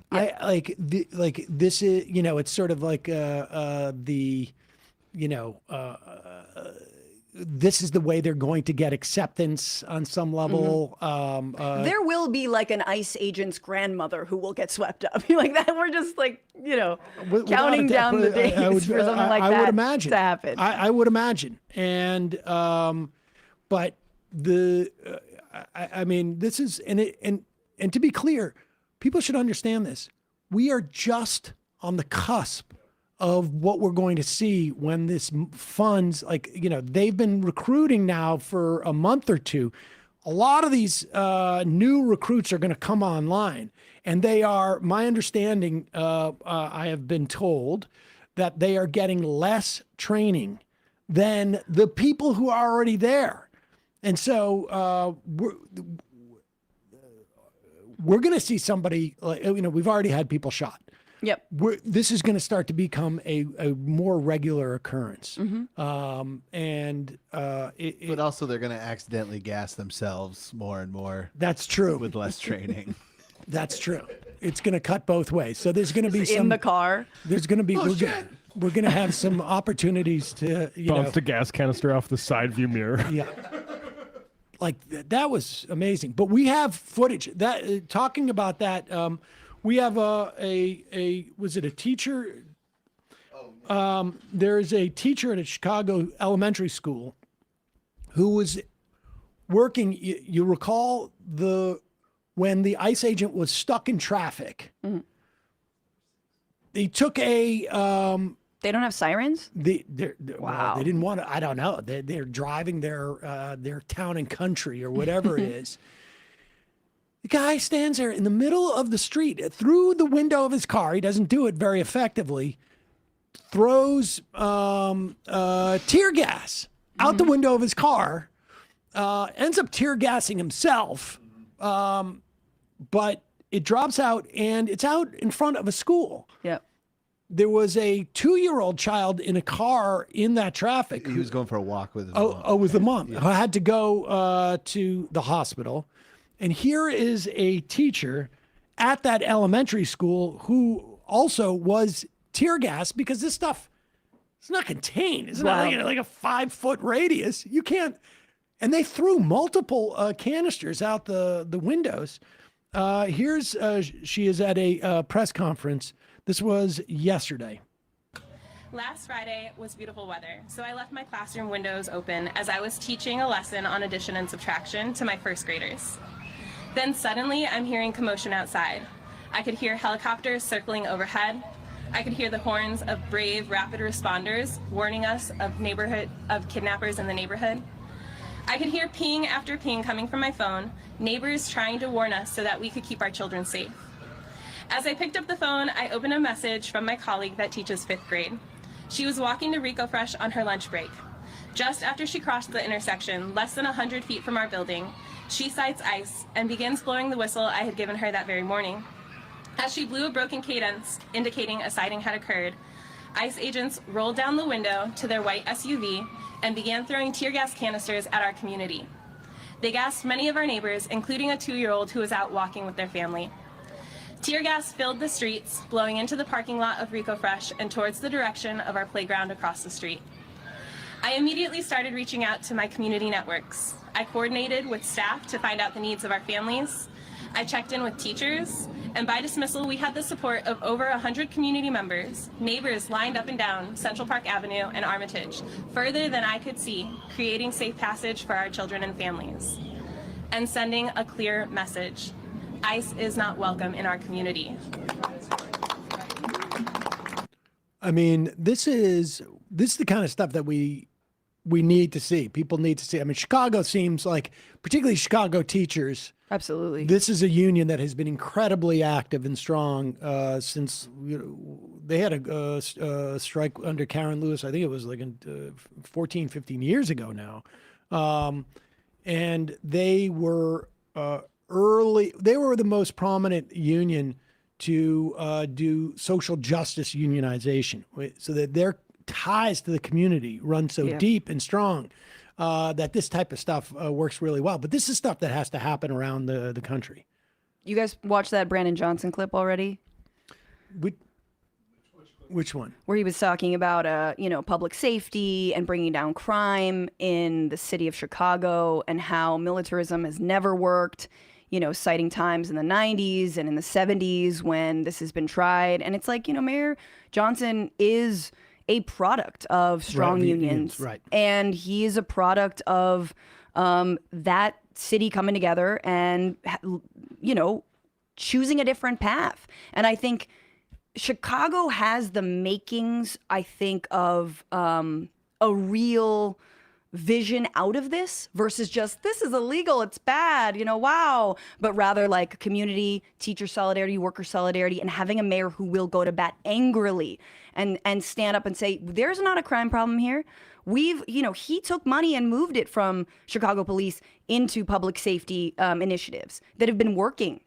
Of course, everyone wants to say, oh, it doesn't work in 2 years. Right. Screw it. Oh, it doesn't work. Decriminalizing X, Y, or Z here, it didn't work in 2 years. Get him out of there. And so this is that tough work. And I mean, this is why we have to be supporting mayors like Brandon Johnson and not buying into these crime narratives. But I feel like Johnson is the only mayor I've seen to defend his community in the way that I think it needs to be. How much they can do concretely, again, I really do think it's like civil disobedience, but at least he's saying, look, the crime narrative is bogus. Is this the let's play this. Yeah, I think it is. But people to offer no, listen, Mark, I get to answer my question now. You've asked it. But people Mark, I'm answering my questions. Of course they are, but you're not going to be able to avoid that if we don't do the things that actually work. We are not split on this issue. The fact of the matter is, no one has asked me to send federal troops into this city to make it safe. It has never come up. It never came up during the campaign. It's never come up in the first 2 years. The fact of the matter is, we are driving violence down on this city, and we're using every single resource that's available to us. Dr. King said this right here in Chicago, the National Conference on New Politics. What did he say? He said, militarism is a sickness. I am trying to eradicate the sickness from this city and from this country. I'm going to work hard every single day to protect the people who are caught up in violence in this city. Yeah. And he also, we mentioned this the other day, basically signed an order that limits what prevents ICE from doing any type of staging work, any type of work on city property. And again, these mayors are limited to some extent with how sort of like proactive they can be. They can't actively fight ICE, but what they can do is make it much, much harder for ICE to operate.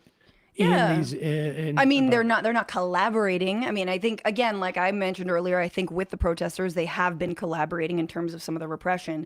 But I think the question is moving forward for the Democrats and for a narrative and for, finding a way out of fascism is, what does being a sanctuary city actually mean?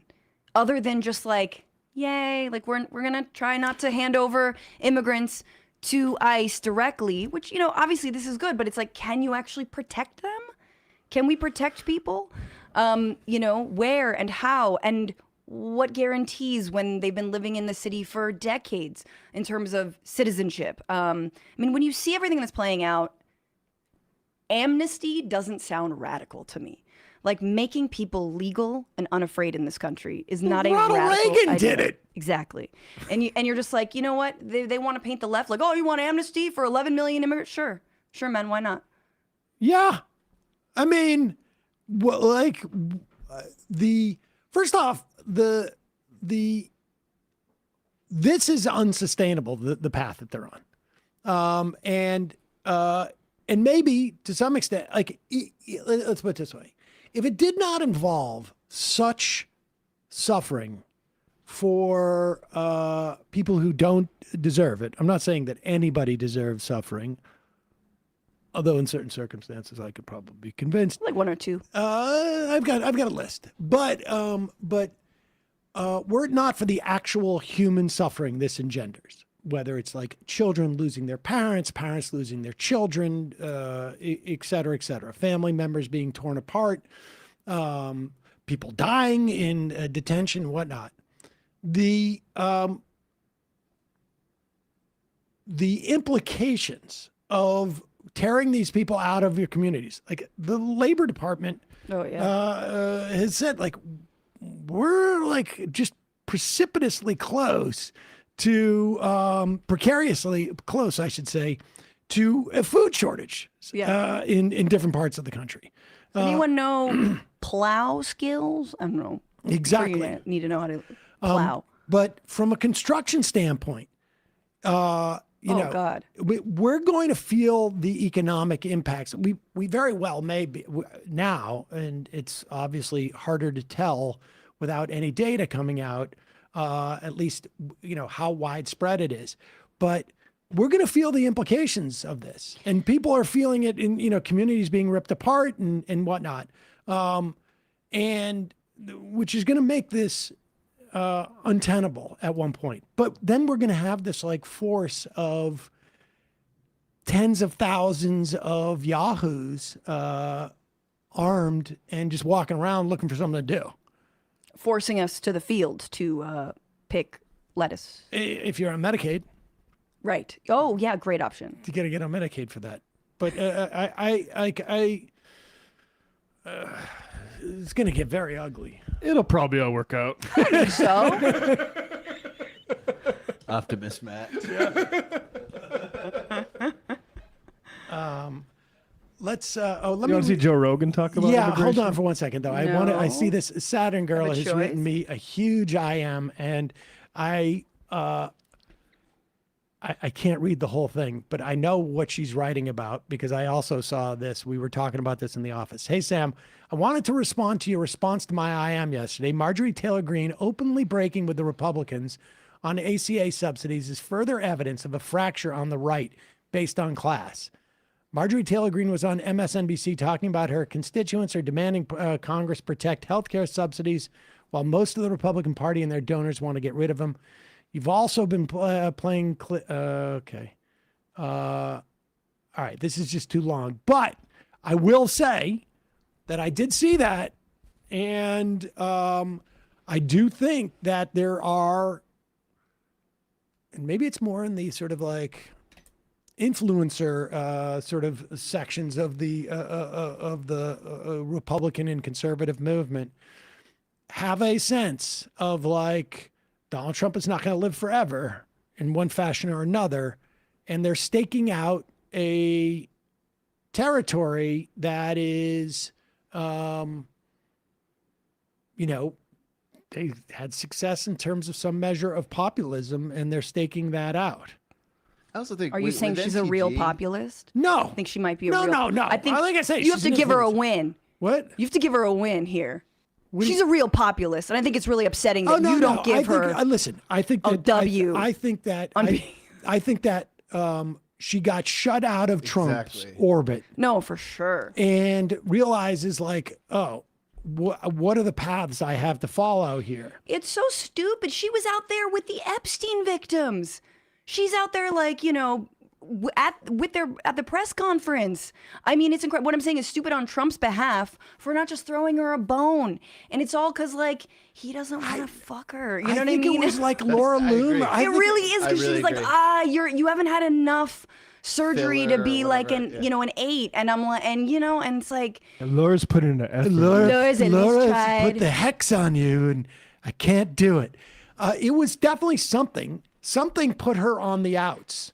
And she sees a lane. I'm being very facetious about the populist thing. She just sees a lane. Oh yeah, she sees a 100%. lane. She's taking it. She's reading the room on Israel and other things, and also she's an anti-Semite, so it works. She's up there like she, Nick Fuentes. There's there's a lot of those that are realizing like, okay, I'm on the outs here.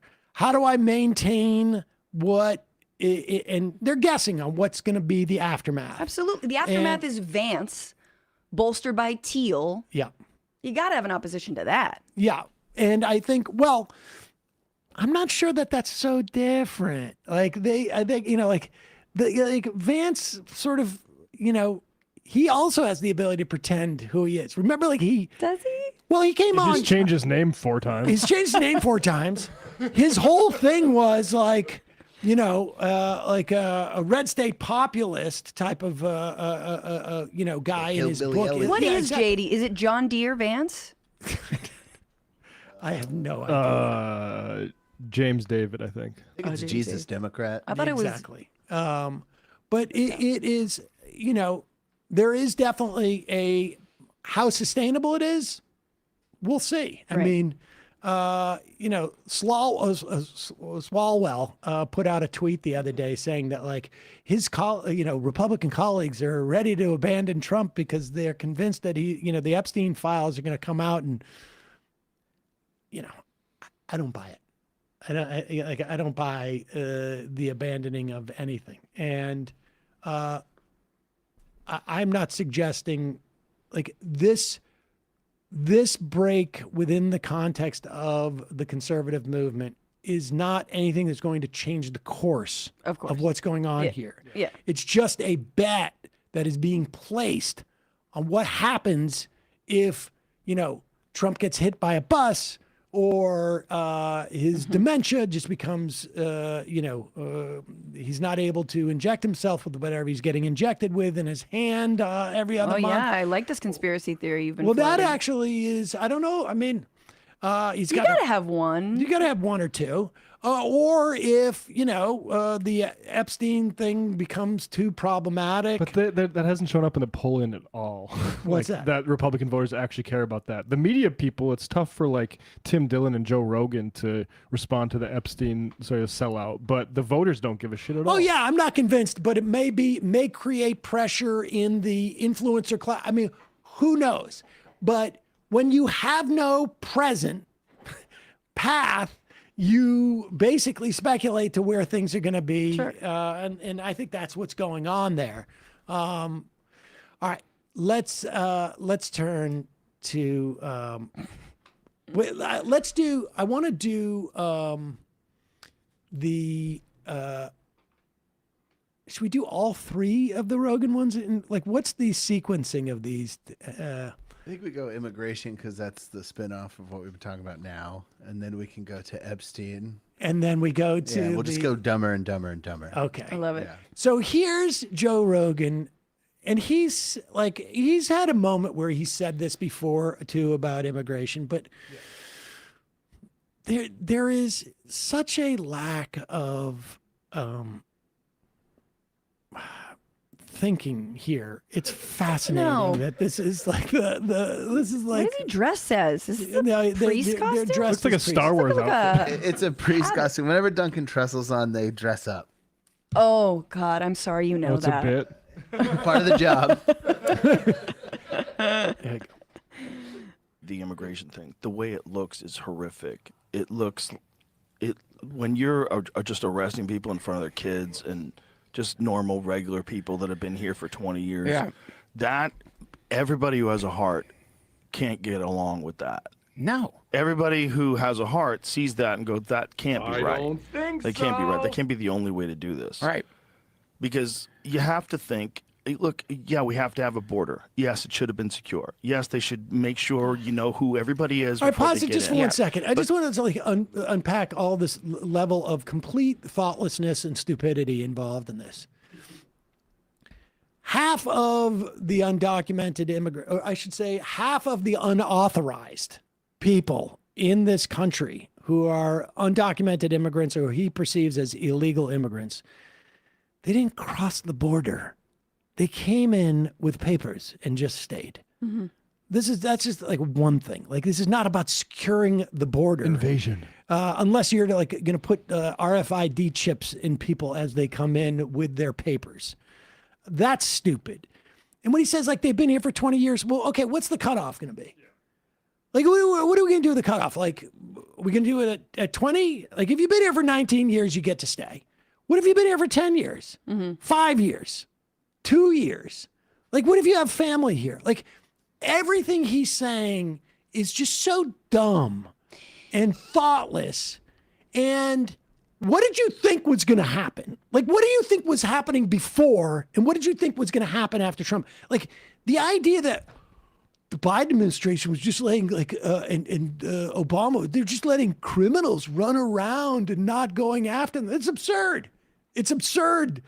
But Obama deported more people than Trump has. Well, what's the actual problem being solved here? Is it the country's getting too brown, or is it the economy? Like, right? Like, it's never addressed which one it is. And, like, it's clear that what's being done now is because the country's getting too brown. Yeah. Well, it's mission creep. The whole thing is mission creep. What's striking to me about this is that Rogan sounds like a Democrat.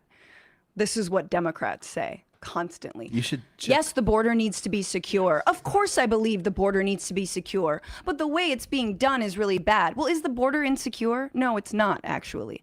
Are there criminals in this country? No, there actually are not, to the extent that you think there are, right? And there Immigrants are less likely to do crimes. Like, exactly. What about, where are all the drug busts that we're missing out on? How come we don't have that footage of all these, it's amazing how parents with their Trent kids? Agua, they hide in mom costumes and grandpa costumes.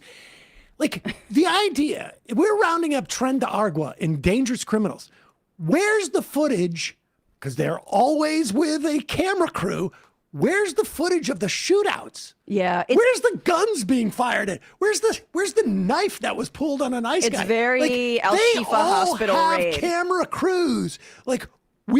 How is it that they've been rounding up all these people and we haven't seen one single incident of anybody fighting back except for a guy in a dinosaur costume using telekinesis to push the ice bank? Frog.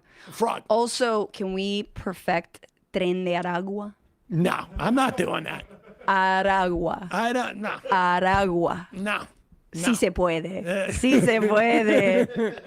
All right, let's hear like him espouse like sort of these heartfelt concerns, because, dude, what we're seeing right now is as much a product of your work. Like, if your work has done anything, it has brought us to this point. Outside of maybe educating people on. Remember when he posted MMA. after deliberating very hard, I've decided to support Donald Trump? Yeah. What was that deliberation like? You have to think. Is that a bong? Yeah, we have to have a border. Yes, it should have been secure. Yes, they should make sure you know who everybody is before they get in. Yeah. But when people been here for 20 years, like, come on, man. That's crazy. Like, let's find a way. If they've been productive members of society for 20 years, no criminal record, they worked the entire time, they paid taxes. Find them a pathway to citizenship. Find a way where you can do this thing that you want to. It's called amnesty, and they just become a citizen. Yes. Like What's the pathway? Again, like, he what sounds more do you like a want them to do? centrist. They've been here for He 20 sounds like a years. centrist. Listen what he's saying. They've been here for 20 years. They're working hard. They're raising children. Never committed a crime. Never committed a crime. Pay taxes. We got to find them a pathway to A citizenship. yellow brick road. What would that pathway look like? Okay, this is what it is. You got to figure out a scavenger hunt. It's like Dora the Explorer. Yeah, first you go to a trust camp, and you need to climb the wall with the rope. Like, what's the pathway? The pathway is you've already made the pathway. That's it. Congrats. They're productive members But of also, society. these are people. What's so ironic about people like Rogan Skin dye. who hate bureaucracy, they hate big government. Their whole shtick is being anti-establishment, right? Walk a day in the shoes of an immigrant navigating the immigration system in the United States of America. You want to see bureaucracy? These people are the most tracked, the most followed, the most check in with X, Y, and Z office of any American, right? Like of any of us. We could not fathom, half of us, most of us can't even pass a citizenship test. So like, it's insane to be like, oh, and they're not, yeah, because you don't know about the immigration system in this country. You've never talked about it on your show before. And I'd like to hear an effing, I'm sorry for misleading my audience about this. I guess I shouldn't have endorsed Donald Trump because it was so clear that this is where it was going. Keep them. Worked the entire time. They paid taxes. Find them a pathway to citizenship. Find a way where you can do this thing that you want to do, which is keep terrorists and cartel members from getting across the border with drugs that kill 100,000 people a year. Okay, but also Purdue have a Pharmacy? fucking heart. Right, did Purdue cross the Rio Grande? Because if you don't, you're not going to get anybody on your side. If you're doing this stuff publicly, throwing women to the ground, handcuffing people, just for existing on the wrong side of the dirt. Not a criminal. Not the only crime they ever committed was coming over here as a kid. Not a They crime. probably didn't even know what the fuck was going on. Man. You know, a lot of kids got snuck across when they were already born in Mexico. And they've grown up their entire life in America. They can't even speak Spanish. Snuck And they across. could get sent back. Because their parents are the criminals. Yeah, it's called DACA. And incidentally, it's not a crime to cross the border. By the way, that clip is so inflammatory to his fans. If you go on his YouTube channel, they are furious with him. They're furious because this liberal why? horseshit Oh, yeah, that yeah, he's yeah. spewing. Yeah, they're furious. They're like, I'm so sick of rich people who aren't feeling the implications of unfettered immigration, just telling me I need to have a heart. Yeah, it's not what you're feeling, idiot. I mean, we are at supposedly net zero immigration right now. In fact, border crossings supposedly at an all-time low. Immigrants coming into this country at an all-time low, and joblessness is going up. But this is the mission creep. This is and Vance did this on the campaign trail, which is, these people are taking your jobs. They're taking your housing. They're the reason you can't have affordable housing is because of immigrants. And they're going to keep on hitting this button unless Democrats actually have a working class agenda for them. Exactly. And also an actual position on immigration. and that is like able to be articulated to people. Here is Joe Rogan. We're going to go from dumb to dumber. Here's Joe Rogan, just like how you don't automatically know this as like even the most casual sort of consumer of news is so beyond me. Especially as Joe Rogan is somebody who's taken phone calls from the Vice President of the United States on this exact topic. But this is fascinating. This is where Joe Rogan begins to realize that, it's the Democrats who are trying to get the Epstein files released. I kid you not. Incidentally, Mike Johnson not swearing in Grijalva because she represents the 218th vote for a discharge petition, which forces a bill to the floor saying all the Epstein files are released. Here's Joe Rogan, apparently, and this is from October 9th, right? Like, this is contemporary. Yes. Yeah. This isn't from October 9th, 2016. 2012 or something. This is saying that the Democrats want it to come out and the Republicans don't. And party lines. Let's ask Perplexity, why won't they release the Epstein? So I was going to, there's Eric Swalwell who's, I guess. I read it wrong. Read it wrong. No, so the Democrats were not. The Democrats were pushing this. The Republicans fought against it. Okay. I fucked that up. So so they just voted along party lines. So they're probably told to do this. Right. So what the fuck's in there, man? Well, so then they've been. Okay, hold on for a second. I just want to help Perry Mason out here. Headphones on a potato. It has been widely reported that the White House was whipping against this vote for weeks. Mike Johnson widely reported that he dismissed Congress for 5 weeks over the summer to avoid this. Well, that's a disgusting lie. Like, that's insane. And this is the Epstein files. Like, What is this guy paying attention to? It's unbelievable. Okay, it seems to me somebody's telling them not to vote for No, he immediately does a whataboutism. Oh, okay, so now they only care about Epstein because Trump's in power. This is what the right's been saying. You know, since the Democrats have voted this way, have made it an issue, is like, you just care because it's Trump. And it's like, that he, you know, that now he's president. It's like, yeah, but also, you know, there's nothing like a beautiful friend. What is it? I can't remember. A friend is a wonderful thing to have. You know, every day is a new secret. Mm-hmm. Also because they were best friends.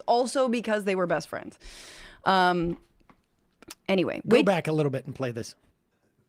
Democrats were pushing this. The Republicans fought against it. Okay. I fucked that up. So 51 to 49 is crazy. Cool. So they just voted along party lines. So they're probably told to do this. Right. So what the fuck's in there, man? Well, so then they've been, not only is the government shut down right now, I think that might affect it some, but they're in recess, Congress is. And so Eric Swalwell said this stuff today. Again, it might not be true. Oh, yeah, that might not be true. We got to be skeptical, guys. This week, and they confided that Trump's movement support is fading. As one told me, this Epstein bomb is about to drop, and no one wants to defend a pedo protector. It's just a matter of time, Like Joe Rogan. Swalwell said in a thread. One Republican just texted me that if there's a discharge vote on Epstein, they expect a jailbreak of over 100 members. Trump will go nuts, he added. So they said, this further goes on to say that if they get back, that this is the first thing on the docket, and that's sort of what's holding them back in recess right here. Wow. Watching wild history in real time. Dude, no. This is a wild scene. That's totally wild. Crazy. I can't believe this. Things happen, man. Anyway. Meanwhile, his listeners are mad about his immigration case. Exactly. They're still so steamed about the fact that he was like upset about mothers being, slammed to the floor. All right. If you're wondering what is going on, and again, the most viewed show in the country, at least in the run up to the election, right? Where, and capturing the imagination of all of media, and the Democrats are like, we've got to find our own Joe Rogan. Here's a little insight into how this guy's brain works or doesn't work. This is a clip of, is this from the Dollop? It's Dave Anthony. Shout out. And Gareth Reynolds. Gareth Reynolds. Love y'all. Dave and I used to be friendly, but we got into a fight around the 2016, I think it was, election. Was it door related? Yes, it was. No, that's yes, it was. sad. It is sad. I always liked Dave. I've known him for a very long time. And Dave was a writer on the Maron Show. Oh, shit. And I knew that. This is a story of when at one point, and Maron's show was about him as a podcaster. And so, the show would often deal with like podcasters and other podcasters and podcasts and whatnot. And here's Dave telling a story of one of the episodes of Maron they were hoping to write. When I worked on Maron, we were looking for someone to do a guest role, like athletic guy, to try and get Mark in shape. And we were like, what about Rogan? He's like a big athletic guy. So the two showrunners were like, all right, if we go out to a guy like this, who's kind of big, we should be very careful with how it's written. And so they went through all of his old interviews and magazines. They took actual things he had said from the interviews and put it into the script as if like that's his beliefs. Right? That's what he thinks. Maron sends Rogan the script, and Rogan calls up Maron, and he's furious. And he's like, what are you doing making me look like such a fucking idiot? Because Joe Rogan doesn't know what the fuck he's saying most of the time and just babbles shit. And so when he sees it written, he's like, man, this guy sounds like a fucking moron. That stuff you said. Yep. I love this. I mean, that's the reveal at the end of the movie on how a country just completely, like literally got lost. Like we don't know where we are. Mom, I don't know where I am. Like I don't have a map function on my phone. I don't know where I am. You come pick me up. Pick me up. I don't know where I am. I'm so cold. Freezing cold. I have no idea where I am. And people don't seem to speak English around here. It's raining. I thought that didn't exist. I didn't know weather was a thing. I thought his bipolarity is the distance between his testosterone injections is depending on which Rogan you get. The one who cares about immigration is far from his testosterone shots at the beginning of the month, and the one who is if it's very gone angry. 3 weeks, he's like starting to get weepy, and I really feel bad about the immigrants. Whereas the day after he gets a shot, he's like, "Why don't they just start shooting?" I'll sign up myself. Exactly. We got to do this. So when he's a soy boy, he's got empathy. Exactly. I heard someone describe Rogan, I can't remember which comic it was, say that he's someone who's so open-minded, his brain is leaking out of his skull. That sounds... And that was years ago.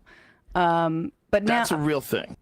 Yeah, that's a real thing that I just read I think he's and now all understand. skull. I think it's a 100% Yeah. skull. Oh, there's no brain left. It's all skull. Like the ghost of a brain. The testosterone actually it carries like the electrical charges. That's the only thing in there. He's got T-brain. Yeah, exactly. No, but for real, and the right is so obsessed with testosterone. They're all on replacement. RFK's on replacement. They're all glowing. Totally. Sam, we were talking off show that if we could disrupt the testosterone replacement supply totally. chain, we would save this country. Just slightly dilute the dosage. Yeah. Honestly, like that's the talk about what Antifa should be up to. That's where it's at. I would right put there. a little bit of psilocybin just to replace it. Just a little bit. Exactly, micro dosing. Yeah, no, I'm going to do that. I feel like I'm, like 12, 15 years out. I'm going to do it. From getting replacement? on the TRT, of course. I you want to gonna be able to shave your do. head? I want to be able to do like 65 push-ups when I'm in my 70s. In jeans? Yeah. Who cares? Who cares what I'm wearing? Yes, the only gender affirming care they believe in. I know you're not a doctor. Wow. Not yet. But does TRT corrode the brain? Because I'm trying to figure out how somebody could say something like this in public. This is RFK explaining to Donald Trump his theory. Let me tell you, like how far out in front, there was a theory that autism may have been a function of pregnant women taking excessive amounts of Tylenol. Once you pop, you can't stop when you're pregnant. You get really it's like pickles and Tylenol. And the cravings are insane. The court case, about 4 or 5 weeks, the court case had been combined into a multi-district litigation, went in front of a judge 4 or 5 weeks before RFK came out with his proclamation. And the judge threw it out and said, I'm sorry, almost like a summary judgment, like the quality of this research is such that it is not credible. The people presenting this are not credible enough for this case to go forward. You mean the citations were clearly AI? Because that's been in every single Maha report. This was a legal case where there was research and just the judge who gets steeped in this stuff before they make this just said, it's not credible. We can't go forward with this case. 2 weeks later, RFK Jr. comes out with this proclamation. And now it has migrated from pregnant women taking excessive amounts of Tylenol during a pregnancy to, can you guess? I do think it's still the woman's fault, whatever it is. No, it's the moil. Go ahead. Say don't take Tylenol if you're pregnant, and when the baby is born, don't give it Tylenol. If you can avoid it at all, just don't give it Tylenol. Really, what do you have to lose? You really don't have much to lose. Yeah, go ahead. There's also there's many other confirmation studies There's 2 studies that show children who are circumcised early have double the rate of autism. Yes. And it's highly likely because they're given Tylenol. So, none of this is dispositive, but all of it. Okay, wait a second. We need to break this down. What does being circumcised early mean? In the womb. like what? Like, well, unlike adult convert, Ta-Nehisi Coates guy, I can't remember CBS dude. What's that guy's name? Tony Dupical. Yeah. Did he get circumcised? Oh yeah. He wrote, He wrote a whole early op-ed. and late. But I just don't know what early circumcision means. I mean, the doctor I had one son. The delivering doctor asked if we wanted circumcised in that after he was born. We said we'll hold off because we did it in a religious ceremony. Even in the religious ceremony, we didn't give the child Tylenol. I don't know that they Do you that. ice There's it? I don't there's know a the numbing. protocol. The moil has a numbing thing on in the Sebede, yeah. Sebede. And my kid did not react like Like the idea that they're giving a just born infant Tylenol, I find very, very unlikely. Well, what's the conclusion? That you should get adult circumcised and then just take it like a man and not take anything for it? If that is the incidence, and he's sort of making this up about the Tylenol being given, if that was the instance, you would see like wild gender differences in autism rates. Like, this is insane that he said that. Yeah. It's insane. It's completely, it feels like somebody said to him like moments before at a coffee shop or something, and he's like, I didn't know you were going to call on me, teacher. Exactly. Am I supposed to say something now? I got a new thing. No, when you bundle the lies, you bundle this fake science. It's like, okay, but and there's another study maybe after they're born. Who knows? I've taken my COVID theory and cross-referenced it with my Tylenol theory, and it's the Jews. But Ashkenazi Jews specifically. What is Look at Marco Rubio. Yeah. Actually, because Burgum does the nod because he's so polite because he's North Dakotan, but Rubio just decides to disassociate. He's been doing that this whole time. But there's a tremendous amount of proof or evidence. I would say, as a non-doctor, but I've studied this a long time ago. I met Bobby. Oh yeah, no, he spent a long time studying this. Studying circumcision. Him and Epstein studying early circumcisions together. APAC Shakur says, is this RFK Jr.'s way of telling the world that he's not circumcised? Yes. I think it probably is. It's natural and it's beautiful. We're going to deliver for the Intactivists. I don't clean it very much. Sorry. I mean, sorry. I could say more, but yeah.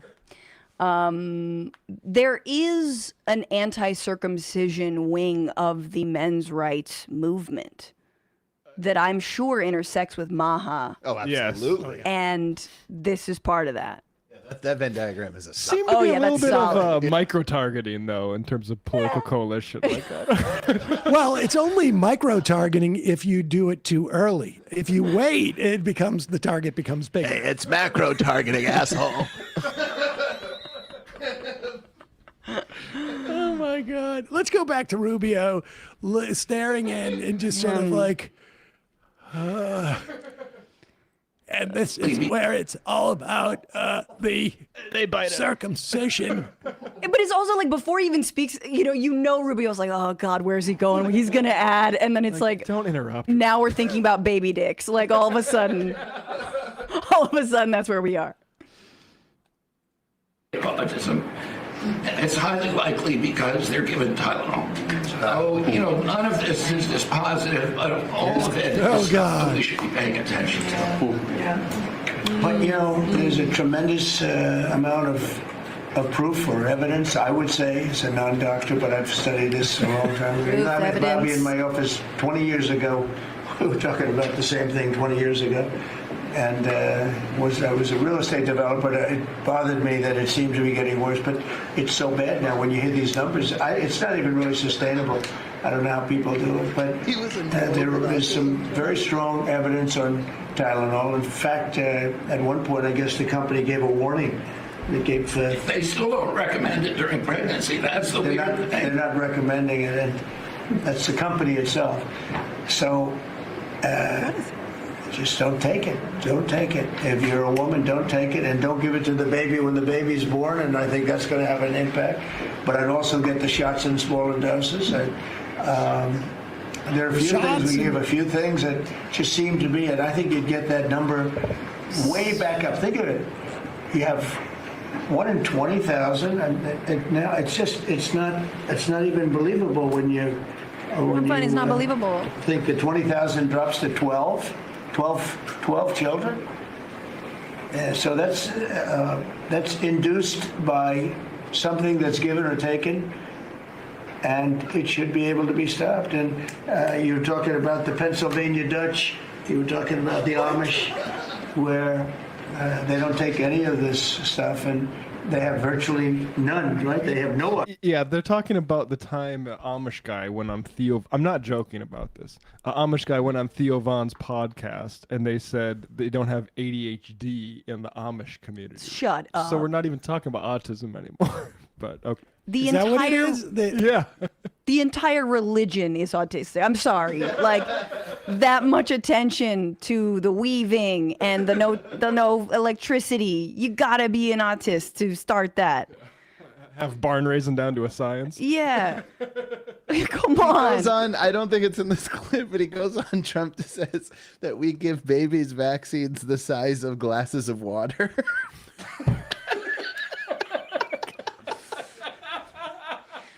Don't give them anything. Just give them air. Pure air. Inject them with air. It is the size of it. We should not be giving them that much vaccine. And hockey puck sized Tylenol. Why do we give babies vaccines that are 50 times larger than we give adults? Meanwhile, like That is crazy, sir. It doesn't make sense. How big We'll is look into that. How big is the ivermectin pill? They're like, we just gotta let him choke down some horse dewormer. It's all my kid needs. No, it is truly terrifying. I think Trump is the most cucked by RFK Jr. by far. Has there been anyone who's gotten him to 180 on a policy on the one effing thing that he did well, which was Operation Warp Speed? I mean, what a. But that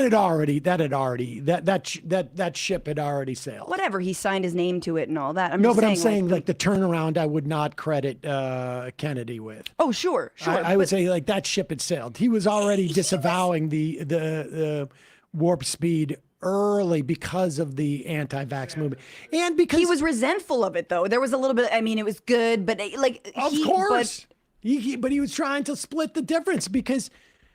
By the time he leaves office, like they just went full on with like, it's not really even real. The plan. I mean, remember when it was like the pandemic, then it was the vaccines. Like it's just like a huge market of self-denial. There were guys on the street in New York with microphones. I feel like Dave Rubin maybe even was out like in the first couple of days in New York on like, I don't see any refrigerator trailers. Like they were. Yeah, Dave Rubin was going saying there's nobody at the hospital. It must be a lie. Jesus. Amazing. Goes like, I just wanted to be a fascist. I didn't want to be a psycho. No. That's what Rubio's saying. Like, oh man. I don't. It's just amazing. It's like, hey, Bobby, turn off your massage chair before you talk. It's just vibrating. Hold on, let me drop another quarter into this thing. My back is really tight. That would make a lot of sense. If he has like a vibrating belt on, and that's why his voice is sounded like. He knows he sounds like he's dying. Like he's well aware, and yet he still talks. He's the leader of health in the country. Picture of health: regular tanning beds, choose Z, whatever. What are the tobacco strips. By the way, tobacco's all in on Maha and RFK Jr. because they avoid tobacco completely. They don't talk. The leading cause of chronic disease, they're so obsessed with chronic disease, is tobacco in this country. They don't talk about it. Well, don't they sell nicotine? Like, aren't they part of that new nicotine movement? Zyn? Yeah, there's Zyn. That's the word. That's what I was. Zyn. Who owns Zyn? I don't know. I don't know, but RFK Jr. is constantly popping it. But I've heard, I think, isn't this like pretty dense with nicotine, right? I've heard like getting off of Zyns are way harder than getting off of. So by Philip cigarettes. Morris. Oh, good. Small They know company. how to do it.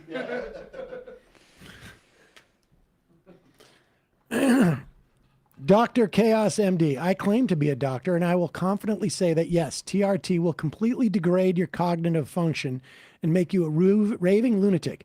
However, it does make you a delightful shade of red.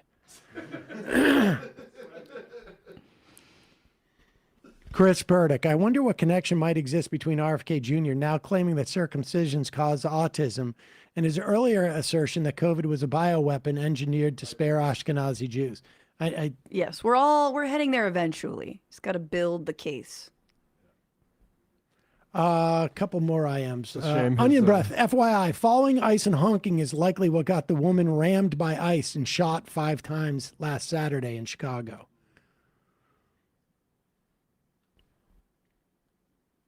I guess maybe you got to be careful. Yeah. Yep. If you can get through that you'll get 12, 15 mil. Between the 101 and the 5, actually a brawny. Dudes Who Love My Little Pony. Please look that up, Sam, and watch the Netflix documentary. Yes, that's Rip Brown. Wow, I love that. I don't want to watch that documentary. I don't want to know. So what's going to happen at your show on Monday? What isn't going to happen? It's going to be crazy. Fucking Tylenol everywhere. Circumcisions, vaccines. Live circumcisions, adult circumcisions, child circumcisions. TRT for the first 15 through the door. Is that the way? Yeah, absolutely. We're gonna be doing stand up comedy. Matt and I co-headlining, and Daniel Mate and Aaron Brown's gonna do some live audio thing. Yeah, exactly. We're going to legalize it. It's going to be super fun. Come out. I forgot my merch, which sucks. But that's okay. There's links to the tickets in the show. Hey, the link to the tickets in the thank you in the show notes. Legalized comedy. My God.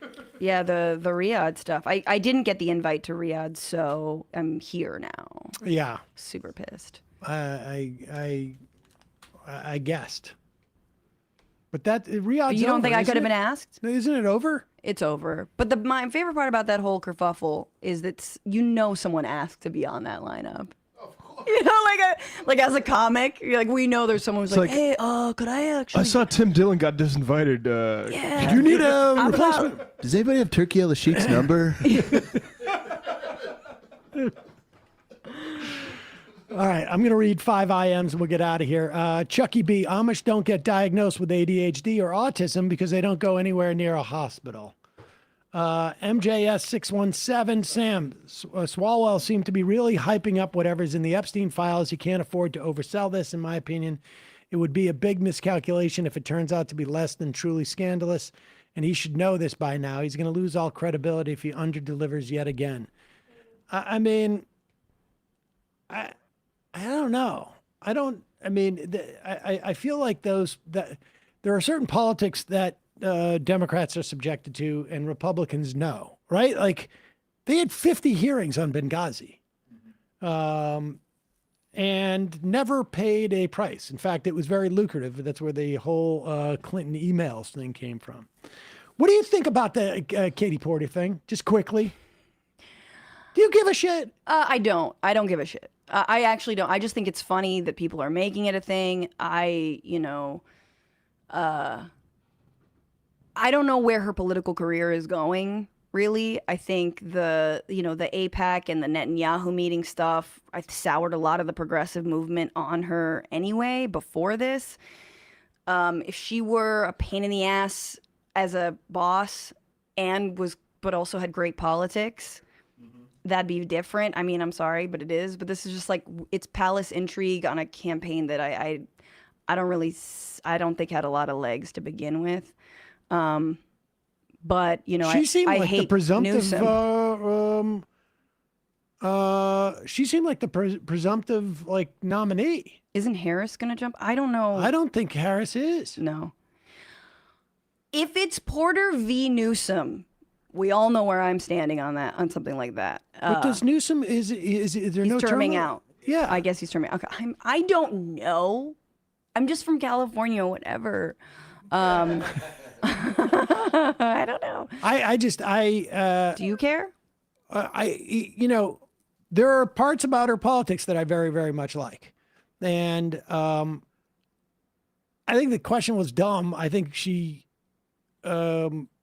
mishandled it as a political matter, as an optics. But do I care that she may be an ass to work for? I wouldn't necessarily want to work for her under those circumstances. But no, it's not going to ruin. A lot of people. I don't think the seem to be campaign is over. I don't think it's like, you know, donezo. They're really trying to push it hard. Somebody is. Yeah, someone is trying to tank her for sure, and it's probably a centrist. Lydia Rose, Franny, will you have transgender for everybody at your show? Oh, transgender for everybody. Everybody trans. More, yeah. You First get a 100 through the door. You If get a we sell out, everyone is getting free transgender. Joe Banks, please cover Hegseth's announcement that he's accepted the building of a Qatari Emory Air Force Base in Idaho. We heard that, and we cannot figure out what that means. Sure, Idaho will love it, though. They don't actually mean like there's going to be Qatari Air Force. Why not? But, all right. I guess, I mean, turnaround's a fair play. It is kind of funny to put a Qatar Air Force base in like the state known for white supremacy. Yeah, dude, when Israel bombs it, the anti-Semitism is going to go insane. Mortified Penguin, Fed here, federal worker. Little clarification. My bank usually gets my paycheck through on Saturdays. As I understand it, we should still get paid for the work we actually did the last pay period, 9/22 to 10/3, with pay stopping on 10/1 shutdown date. So we should get some, but not all of our paycheck. All right, two more. Back to California really quickly. Everyone should have gotten their ballot to vote on Proposition 50 to redistrict California, to out gerrymander Texas. When does that vote? Oh, November. Oh, wow. But it's out now. You can send it back on mail, via mail or Dropbox. So fill that out, yes. And I think it's good that this is put to the people. So don't sleep on that. It's in your mail. Go check it right now. Kentucky boy, Chuck Schumer Moneyball movie where he's trying to replace the octogenarian big names with potential prospects he's found at nursing homes. And the final I am of the week.